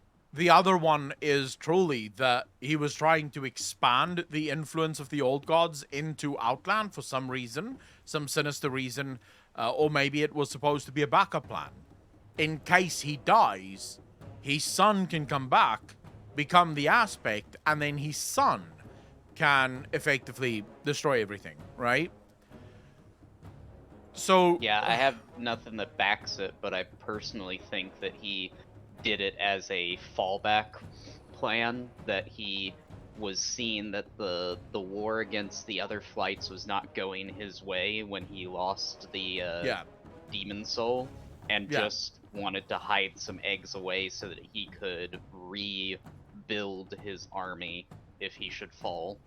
Yeah, but I mean, this is all based on very old lore. You know, it's not really based on anything new. So it depends on how Blizzard wants to change it. That's why I sort of open it up a little and not just rely on the old lore. Because, questions abound about Sibelian. Is there anyone in this chat that can truly say that they know Sibelian isn't corrupted by the old gods? Anyone in chat? Fucking put up your hands now. And once your hand is up in the air, pull it down fast into your nuts. Because there's no fucking way that you can know that. There's no way. There we go, Sebi. Thick, do you have anything to add? Do you have anything that you think about that? Yeah, I just agree with like everything. There is nothing in the game or in the lore that suggests that he is not corrupted or that he became uncorrupted while he was away. Plus, his attitude is perfect for a bad guy. Like, just the way he speaks and the way he handles himself, perfect for a bad guy. Like, he would make such a good bad guy. Oh, yeah. He's arrogant as fuck, dude. I didn't like him the minute I saw him. Like, the very second. Let me see if I can quickly find that. Hold up. What was that cinematic called again? Rathian, I can probably just... Because I reacted to it. Rathian...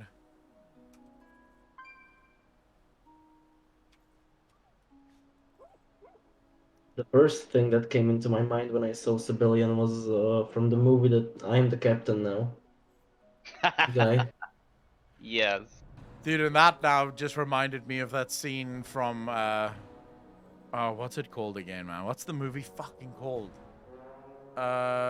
Step Brothers? Where he goes, I'm the man of the house now. No, you ain't. You're just a big fat curly-headed fuck. Hey,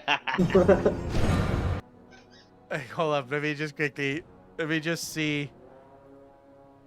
Where's that scene? I think it's here. Yeah, he didn't even have... Sibelian didn't even have to talk the minute I was like, yeah, no, I hate this guy. He just transformed into his human form, and I was like, yeah, no, fuck this guy. No. But just look at the arrogance of this guy. Sibelian, heir of Neltharion. And you are? Rathian, heir of Neltharion, and I've never heard of you. Likewise. They're both assholes. Ah, young Rathian. I owe you my thanks. Your help was invaluable in securing my rightful place on the Obsidian throne. Oh, I believe you're mistaken. This throne, this legacy, is my birthright. No. The mistake is yours. I was anointed caretaker of this flight by Neltharion himself. So let me be clear. When all is said and done, I will be the aspect of the Black Dragonflight. The difference in their eyes could literally be a sign. Blizzard does nothing by accident. Everything that Blizzard ever does is on purpose. So when you see two types of eyes, there's a good chance that means something. Now, when you look at the eyes of Sibelian, it looks a little old gaudy, no? Like, are you gonna tell me that it's not at least a little old gaudy? Like, that right there? I mean, I would say kinda, right? Yeah, with Sibelian, he shares the same color of eye and the same iris as Deathwing in his humanoid form. That the few times we've glimpsed Deathwing as in his visage form, same eye color. Yeah. And I feel like for Sibelian's eyes, you can see that his eyes are kind of resemble the eye of N'Zoth. Yeah, but then you could also argue Rathian's red eyes might be a sign that he himself is corrupted, or at least will be corrupted at some point. So it sort of goes... It has to be important. We know that Blizzard doesn't do anything by accident. So it has to matter. The question is, in what way? What side is this going to fall on? We know that N'Zoth believes that he can corrupt Rathian. He said as much. He made it clear that he could. He showed a vision of him corrupting Rathian during BFA. So fact here is, whether you backed Sibelian or Rathian, I think you made the wrong choice. Doesn't matter who you backed. I think you made the wrong choice. You should be backing Abyssian. He's the only true ruler of the Black Dragonflight that isn't going to become a problem in the future. Because I can tell you now, choose either of these two, and the next expansion is us fighting another fucking fight on the back of a Black Dragon. Like, looking for the Dragon Soul again, because fuck me, Deathwing is back. So yeah, I would argue, let's not pick these two. They seem horrible. Bound to the mountain. So are you sure he's cleansed? Fuck knows. I mean, Ebonhorn is the only one that we have concrete evidence that he has been legit purified. I mean, the only thing we have of Rathian is really, honestly, just his word. True. I mean, yes, we witness his birth and the experiments that his red dragon sort of surrogate mother does on him and a sister in that matter. But if I'm not mistaken, she immediately is killed by Deathwing following the experimentation, so she doesn't even have the doesn't even get the chance to say it worked. She's just like, here, take this take this baby dragon. It's it has to be uncorrupted, and then sacrifices herself to save him. I mean, I'll be honest with you. I've always thought that I've never trusted Rathian. Like, for the longest time, I've always known that Rathian plays games where we are kept in the dark, we do things, our interests sort of kind of align, but at the end of the day, his interests are almost always much, much larger than ours. It almost goes much further than what our interests are. This is why he eats the heart of fucking beings touched by old gods, and he himself tries to take down an old god.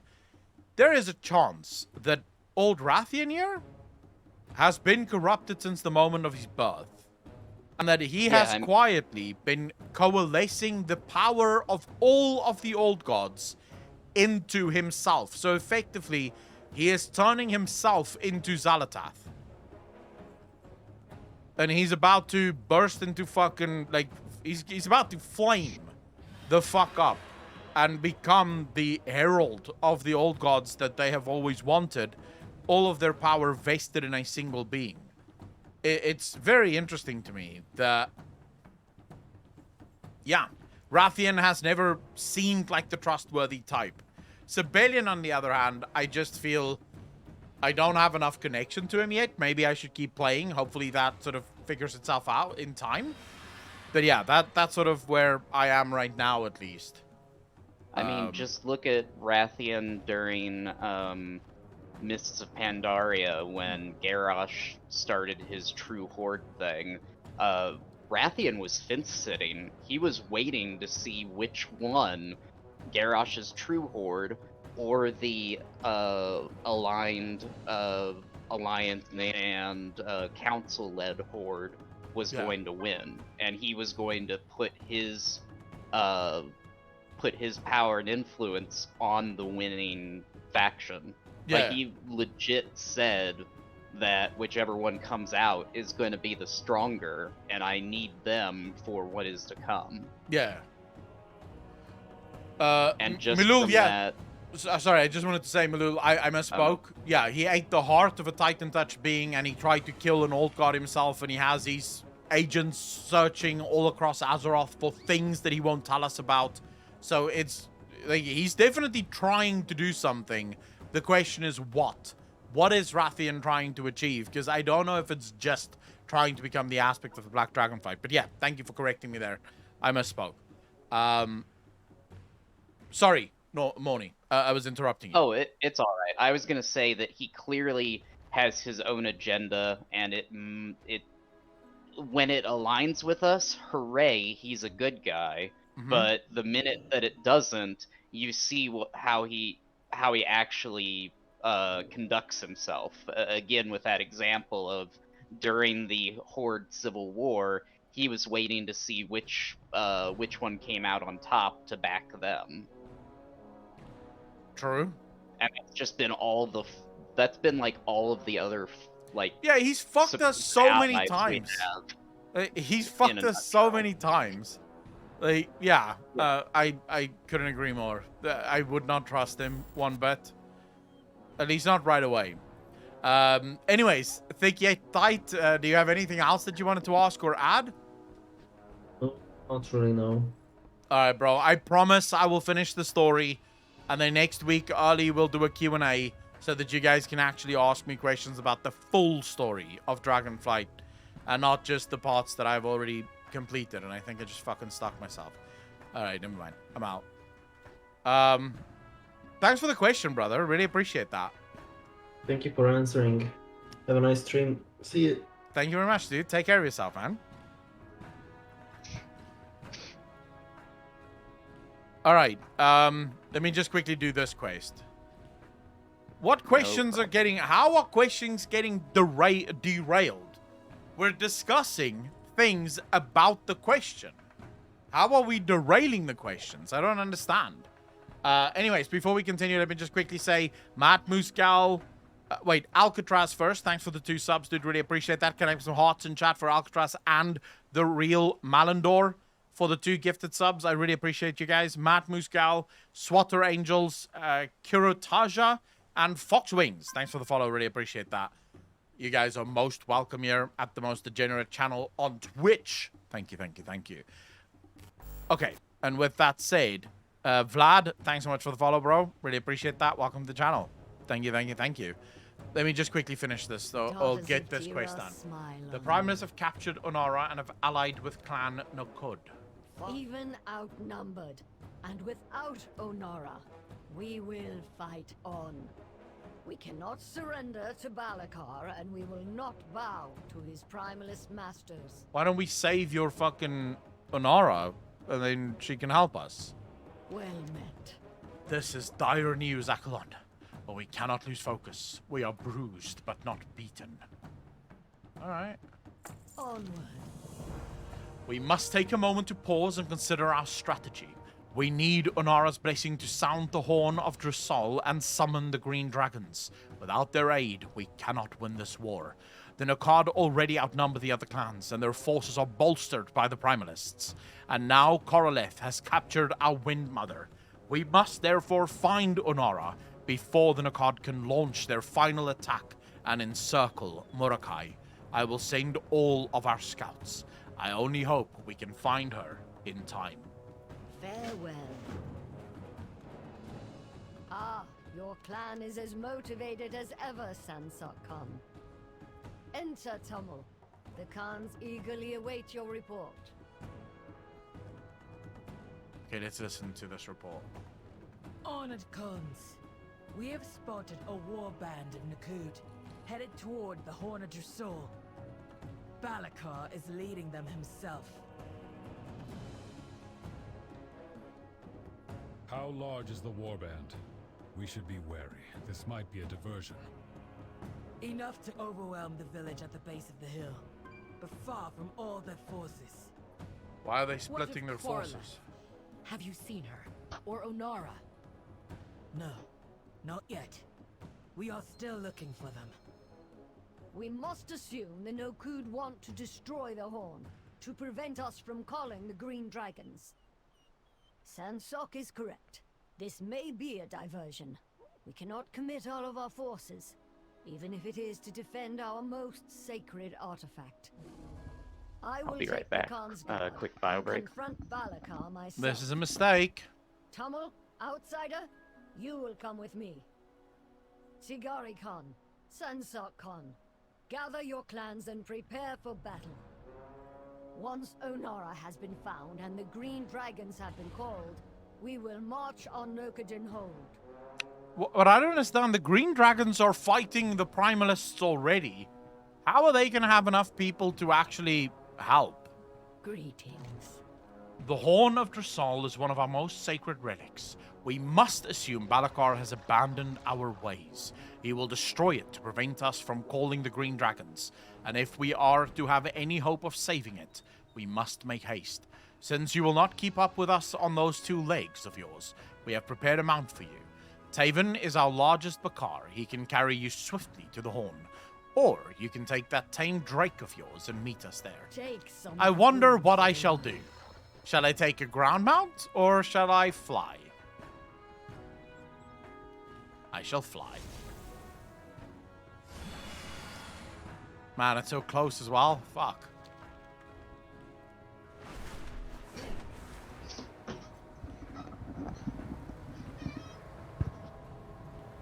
Alright, I'm back.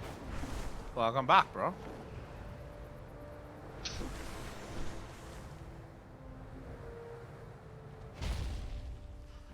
Hold up, I'm almost done. Then we can, You are welcome. We are too late. The Nokud have overrun the Horn and the Drusal and slaughtered my people.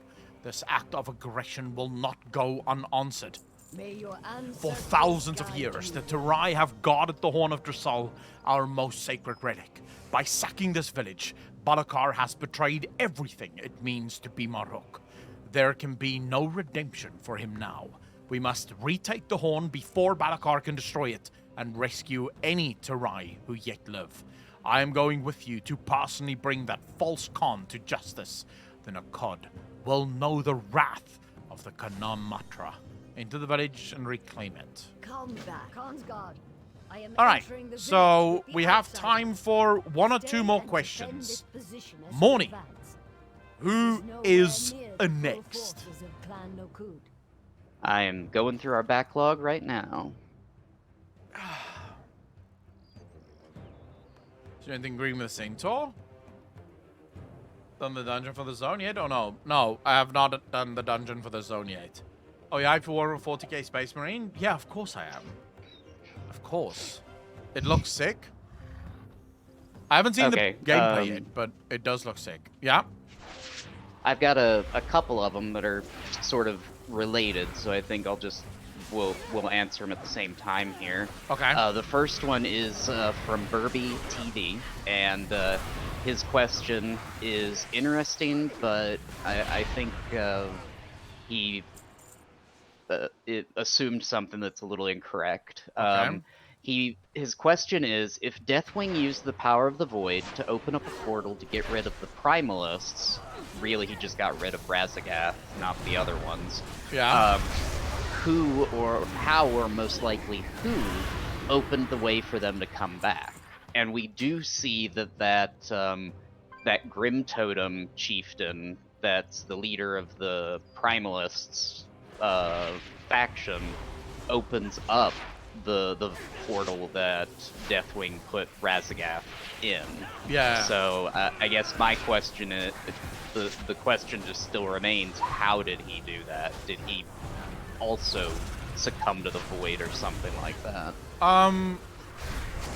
So my argument there, because I have thought about that a while, my argument there would be, okay, so the Primalists almost definitely have succumbed to the void. That's not even up for debate. If you listen to what the Primalists want to do, it's eerily similar to what Deathwing wants to do. They hate the Titans. In my opinion at least, they have a much closer connection to the old gods, and this would make sense considering that the Proto-Drakes, of which the Primalists are a part of, existed during the days of the Black Empire. Remember, the Proto-Drakes were formed during or in the elemental planes, and this was during the time of the Black Empire. So it's entirely possible that they, at least in part, have some kind of connection to the old gods. Even if it's not necessarily a direct connection, it will be some kind of connection to the old gods. Now, as for the portal, I believe the portal was literally used to imprison Razagath. I don't think the portal was meant to pull Razagath into the Void Realms or into, the world of the Void, but rather just to pull Razagath into her prison. At least that would be my guess. Could be wrong, but at least for now, that will be my answer to that. Yeah, I feel like he, I feel like he, just, tapped into the void because the Drakthir couldn't be trusted to be used, in his opinion, when the, artifact was destroyed, and by himself, he could not take on a Primalist. And I think that's like what opened the door in his mind for the void. I think that she might have been in her own prison, not the same as the other ones that were locked away in the vault of the incarnates, but yeah, it makes sense that they'd lock them away. Somehow. I think he used the void in order to lock her away, and then afterwards it's possible that they decided to just reseal her to make sure that she doesn't come out. But the Deathwing was the one who actually imprisoned her, at least at first. Now, all of that effectively is obviously just speculation because we don't really know what transpired there. You said something else that I found interesting, but now I'm sort of blanking on it.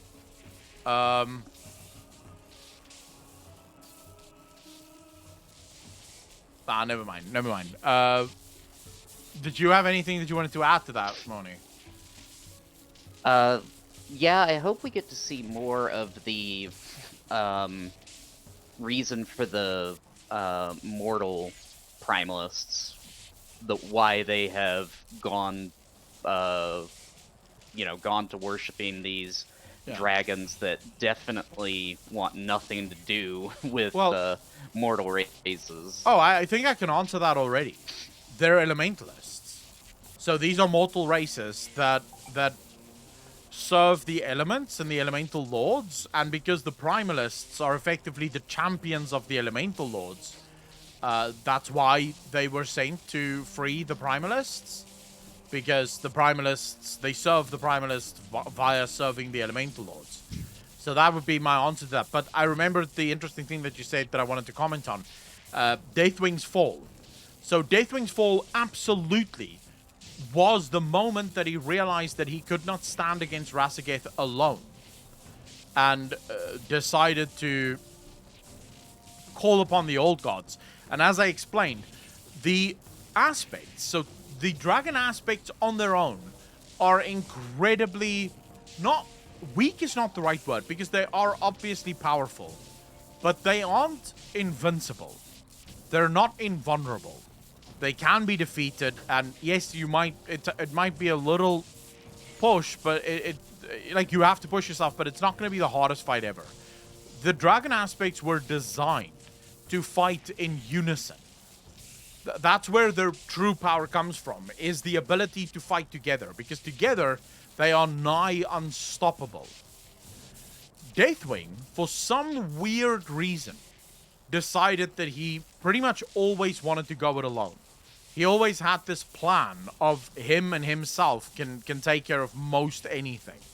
And then, of course, he faces against the he comes face to face with the primal elemental, the primalists, and they are way more powerful. If you put Razageth against any of the dragon aspects, Razageth will win in a 1v1 battle. The dragon aspects weren't built for 1v1s. And so that's why Deathwing, as soon as he lost the artifact, could no longer fight Razageth. And so he, instead of going to his brothers and sisters and pleading for them to help, his arrogance would not allow for that. His arrogance would not allow for him to ask for help, and therefore his fall came. It's very similar to the fall of Malygos, because Malygos was also, literally since the days of being a proto-drake, Malygos have been incredibly arrogant. And Malygos, after losing almost all of his flight to the betrayal of Deathwing, went fucking crazy. And instead of reaching out to his brothers and sisters and asking them for help, he decided to just seclude himself more and sort of look inward more than actually trying to look for help to the outside. So both of them, like Malygos and Neltharion, had their downfall at the hands of arrogance. It's really, it really is as simple as that.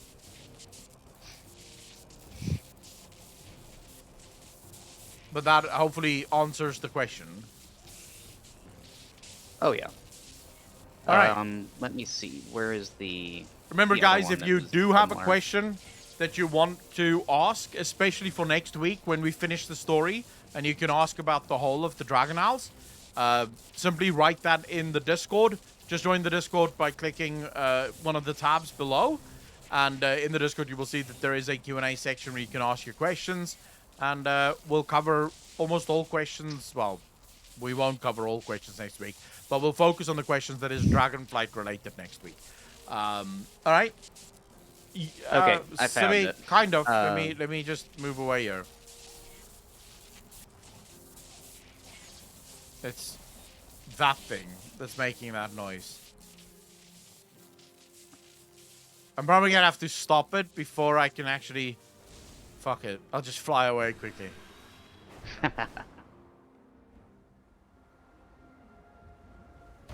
Alright. Here we go. I'll give you guys a nice picturesque landscape to appreciate while we stand here. All right. Okay, so the next one is from Sir Mathiel, and his is a very interesting speculation question. Okay. So, learning about what we know of the Titans and the Old Gods, just their general anonymity towards each other, and how the Titans, or at least the Watchers, have been trying to like scrub all existence of the Old Gods and the Black Empire away. What is Azeroth? A Titan, a Void Lord? Is she something new? Is she a representation of all elements as one being?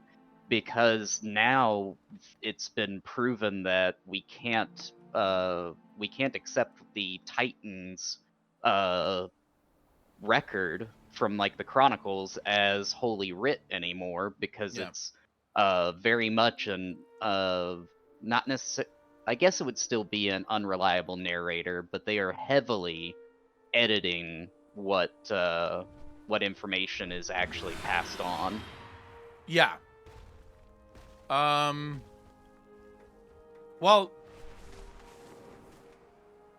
so kind of difficult to answer, not gonna lie, because you're basically tapping into you're effectively tapping into almost 2 years worth of speculation at this point.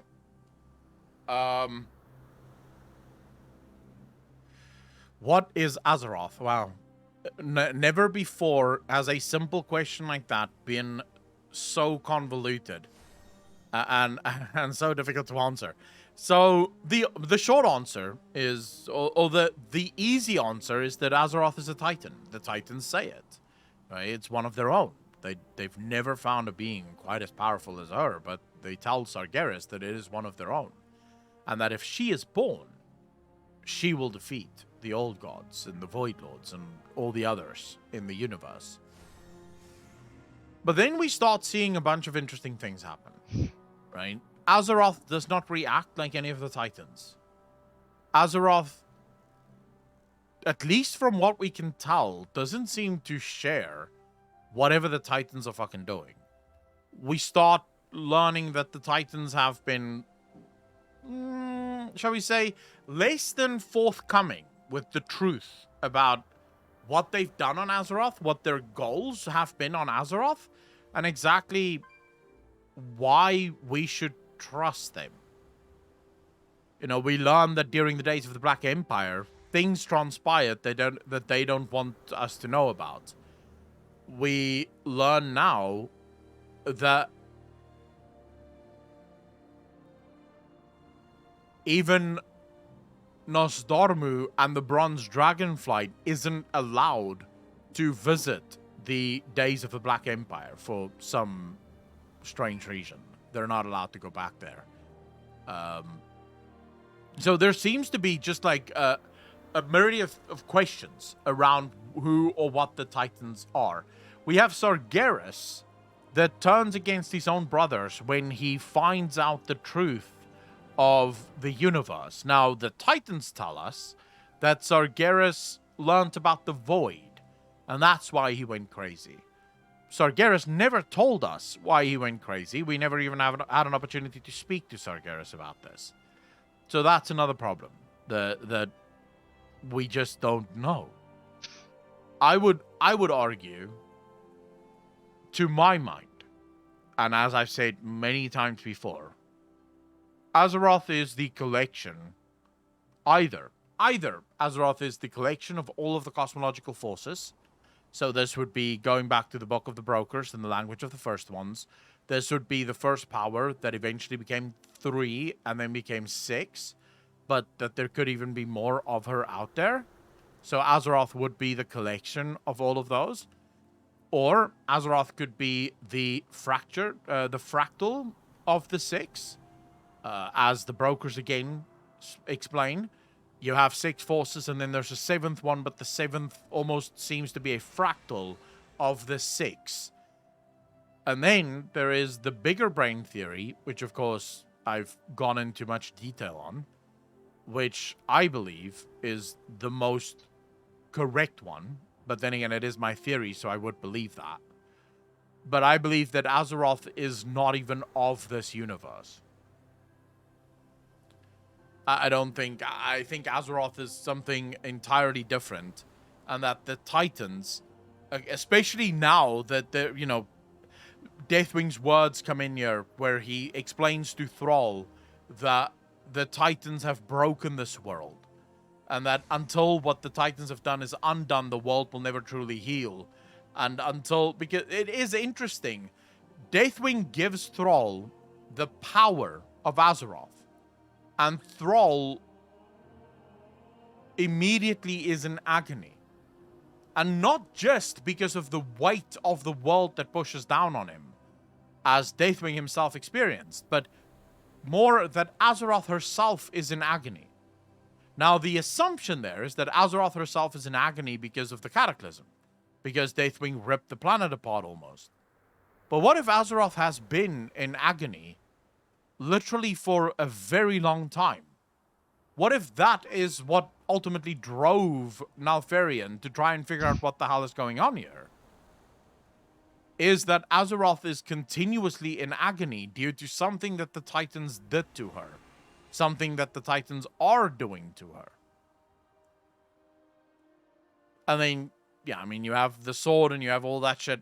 So it's a very difficult question to answer, not gonna lie. I want to go up there. I don't know if I can make it, but I want to go up there.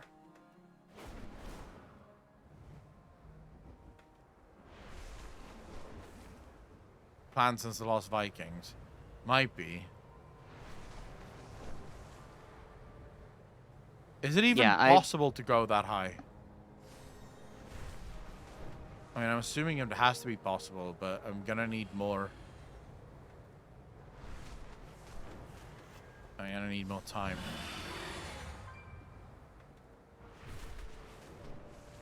Come on, you bastard. Go, go, go. Sorry, Mori, I need to get up here. Oh, no, it's okay. Come on, gain speed, you fuck! Wow, now it won't gain speed? Are you for real?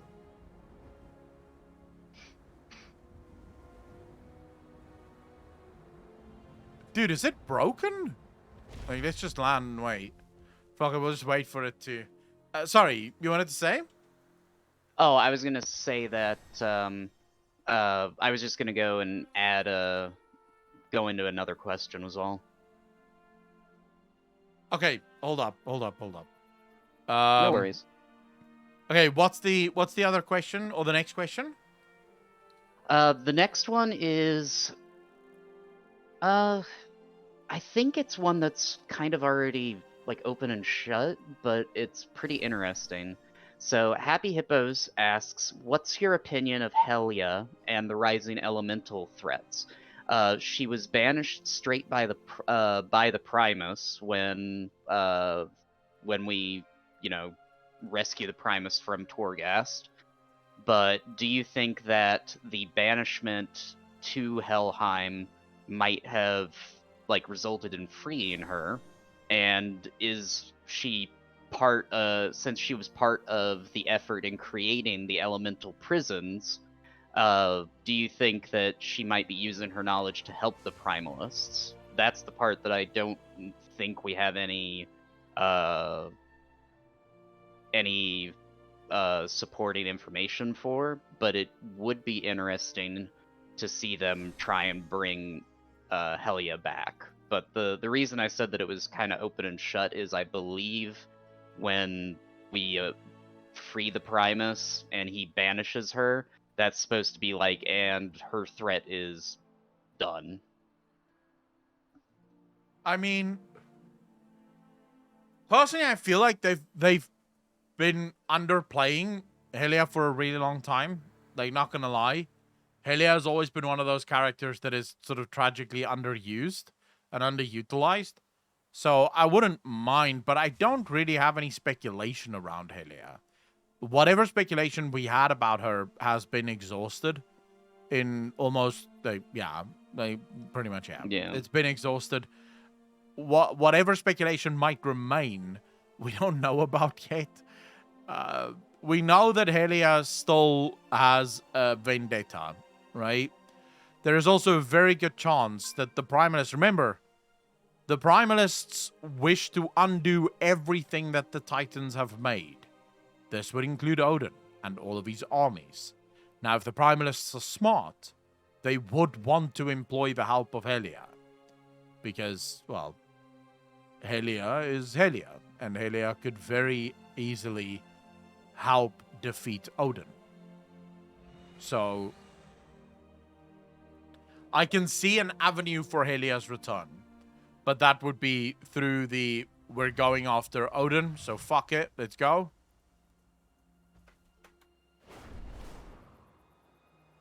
Yeah, I also feel like Odin's, well, we know that Odin's storyline in the Shadowlands got cut, and that we still have yet to see, like, more of his storyline, played out. So hopefully with the introduction of Tyr and, his, what he had, to play with the Dragon Isles and the Dragonflight in general, we'll see more of what Odin has done that will at least allow us to start seeing why Helia made the decisions that she did post-banishment. Mm-hmm. I mean, because I think a lot of people still view Odin as the good guy and Helia as the bad guy, and it's not that black and white. Yeah, no, absolutely not. Yeah, I mean, anyone that thinks Odin is a good guy is not fucking paying attention. There's more than enough evidence within the story that Odin is a dick, and has been a dick. Odin is no friend of ours. The only time Odin has, in any way, shape, or form, gotten along with us is when he wanted something from us. That's literally as simple as it is. So to trust Odin is, like, fucking hell, at your own risk. Like, seriously at your own risk.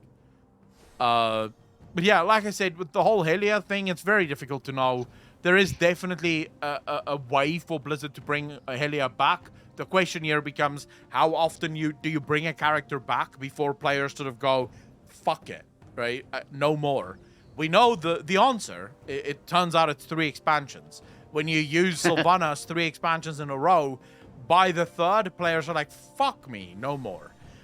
So there is a chance that Helia could very easily be brought back, but that could really piss players off. So I think Blizzard should sort of lay off of Helia for now. I think Blizzard should lay off of anything that was present within the Shadowlands and allow for players to just experience this story in all of its glory. And then maybe next expansion you could start weaving in characters like Helia. Odin could come back now because Odin obviously part of the Titan story. The one thing that I'm fucking flabbergasted about that no one seems to be asking about and no one seems to be caring about is the heretics. Like, if we're going to talk about things that have to come in this expansion, why aren't we talking about the heretics during the days of the Black Empire? Actual heretics. The Titan Keepers speak about heretics. In other words, beings that did not go along with the Titans are our gods, let's suck their cocks narrative, and instead said, fuck it, let's serve the old gods, or let's just not serve the Titans. How is that not the part of the story that everyone is most excited for? I do not understand. It blows the mind. Wouldn't those forces just be like the nameless and or the faceless minions, sorry, and the Sithid insectoid races, like the Mantid and the Nerubians? They call them. Or are there others? The problem is they call these specifically heretics. In other words, beings that would have once been very similar to them, but that had turned away. Because remember, if you're like, why would they specifically why would they call everyone that doesn't serve the Titans heretics now, but they've never done that before? These were beings that during the day of the Black Empire escaped to some kind of island, and no one's been able to reach them since. Everyone that's tried has been destroyed. Very interesting stuff. And I wish I could keep going.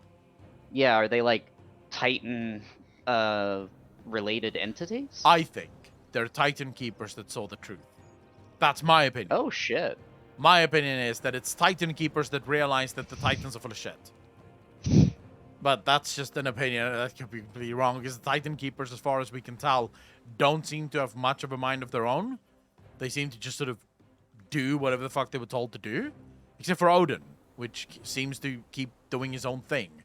Even though that's not what he was created for and not really what he should be doing, he seems to have enough of his own mind to do his own thing. But yeah, that's just super speculation on my part. I would love to stay in chat, guys, but my power is going out and I have to go. I would love to stay in chat, but yeah, that's just not gonna fucking happen. Not right now. Anyways, thanks for the question. I really appreciate that. Let me just see when I'll be on tomorrow, because I do have power cuts tomorrow as well. So I have to see. Hold up. Let's quickly just go into Ace push. Yeah, it is Sebiwave's fault. Yeah, Sebi is fucking with my power utility, with my electricity provider. So blame Sebi. He's destroying the internet. Okay, so tomorrow is Saturday. We have stage 5 load shedding tomorrow. That means I'll be off tonight at 12 o'clock till 2:30. And then tomorrow morning from 6 o'clock until 10 in the AM. And then again at the same time now from 4 to 6. So, yeah, tomorrow we'll pretty much start the stream same time we did today and end the stream same time we do today. I can only apologize, guys. I wish I could stay longer. It would have been fun to actually get back to Dragonflight after the Q&A. But I am working on it. We have a quote for backup batteries and inverters and all that shit. So hopefully soon I can say that load shedding is a thing of the past. So yeah, just stick with me for a while longer. I promise I'll do something about it soon. Sixima and Kitsune, thank you so much for the follow. Really appreciate that. Welcome to the channel. Thank you, thank you, thank you. To all of the new people here, really happy to have you guys. I hope you enjoyed the stream. It was a little bit more wild and all over the place than usual. I know, because usually I will just sit here and do the Q&A, but I knew that a lot of you have drops, and so you really wanted, obviously, to get some mounts and stuff, so I kind of had to be in the game, so it was a little bit distracting. But all in all, can we get a big round of hearts in chat for Morny? Always willing to help with the Q&A. Morny, thank you so much for that, bro. Really appreciate it. Oh, it's my pleasure. I absolutely love doing these sessions with everyone. Keep the questions coming is all I can say. Oh yeah, more questions, more better. And then to all of the patrons, just very quickly want to say I've seen the newest sketches for the first artwork this month, and let's just say the artist went from lewd to absolutely fucking very naughty very quickly. It's gonna be really good. So I'm really hoping I can show that to you guys on maybe Monday, hopefully. So, and there's 2 pieces of artwork coming through on Patreon for those of you that's interested in that. Do I get access as a mod? Abaddon, what do you mean?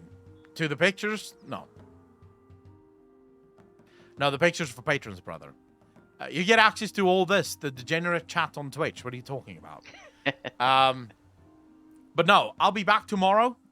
As always. Well, not as always. I don't usually stream on Saturdays, but because we have drops, we'll be back tomorrow so that you guys can get more pets and mounts and all the rest of it. Remember, whatever streamer you watch, that number will keep going up. Hopefully, I see all of you back here tomorrow. If not, thank you so much for hanging out with me. Enjoy your weekends. Have a lovely time. As always, ladies and gentlemen, be kind to each other. Be good to each other. And I will see all of you in the next one. Peace out, fam.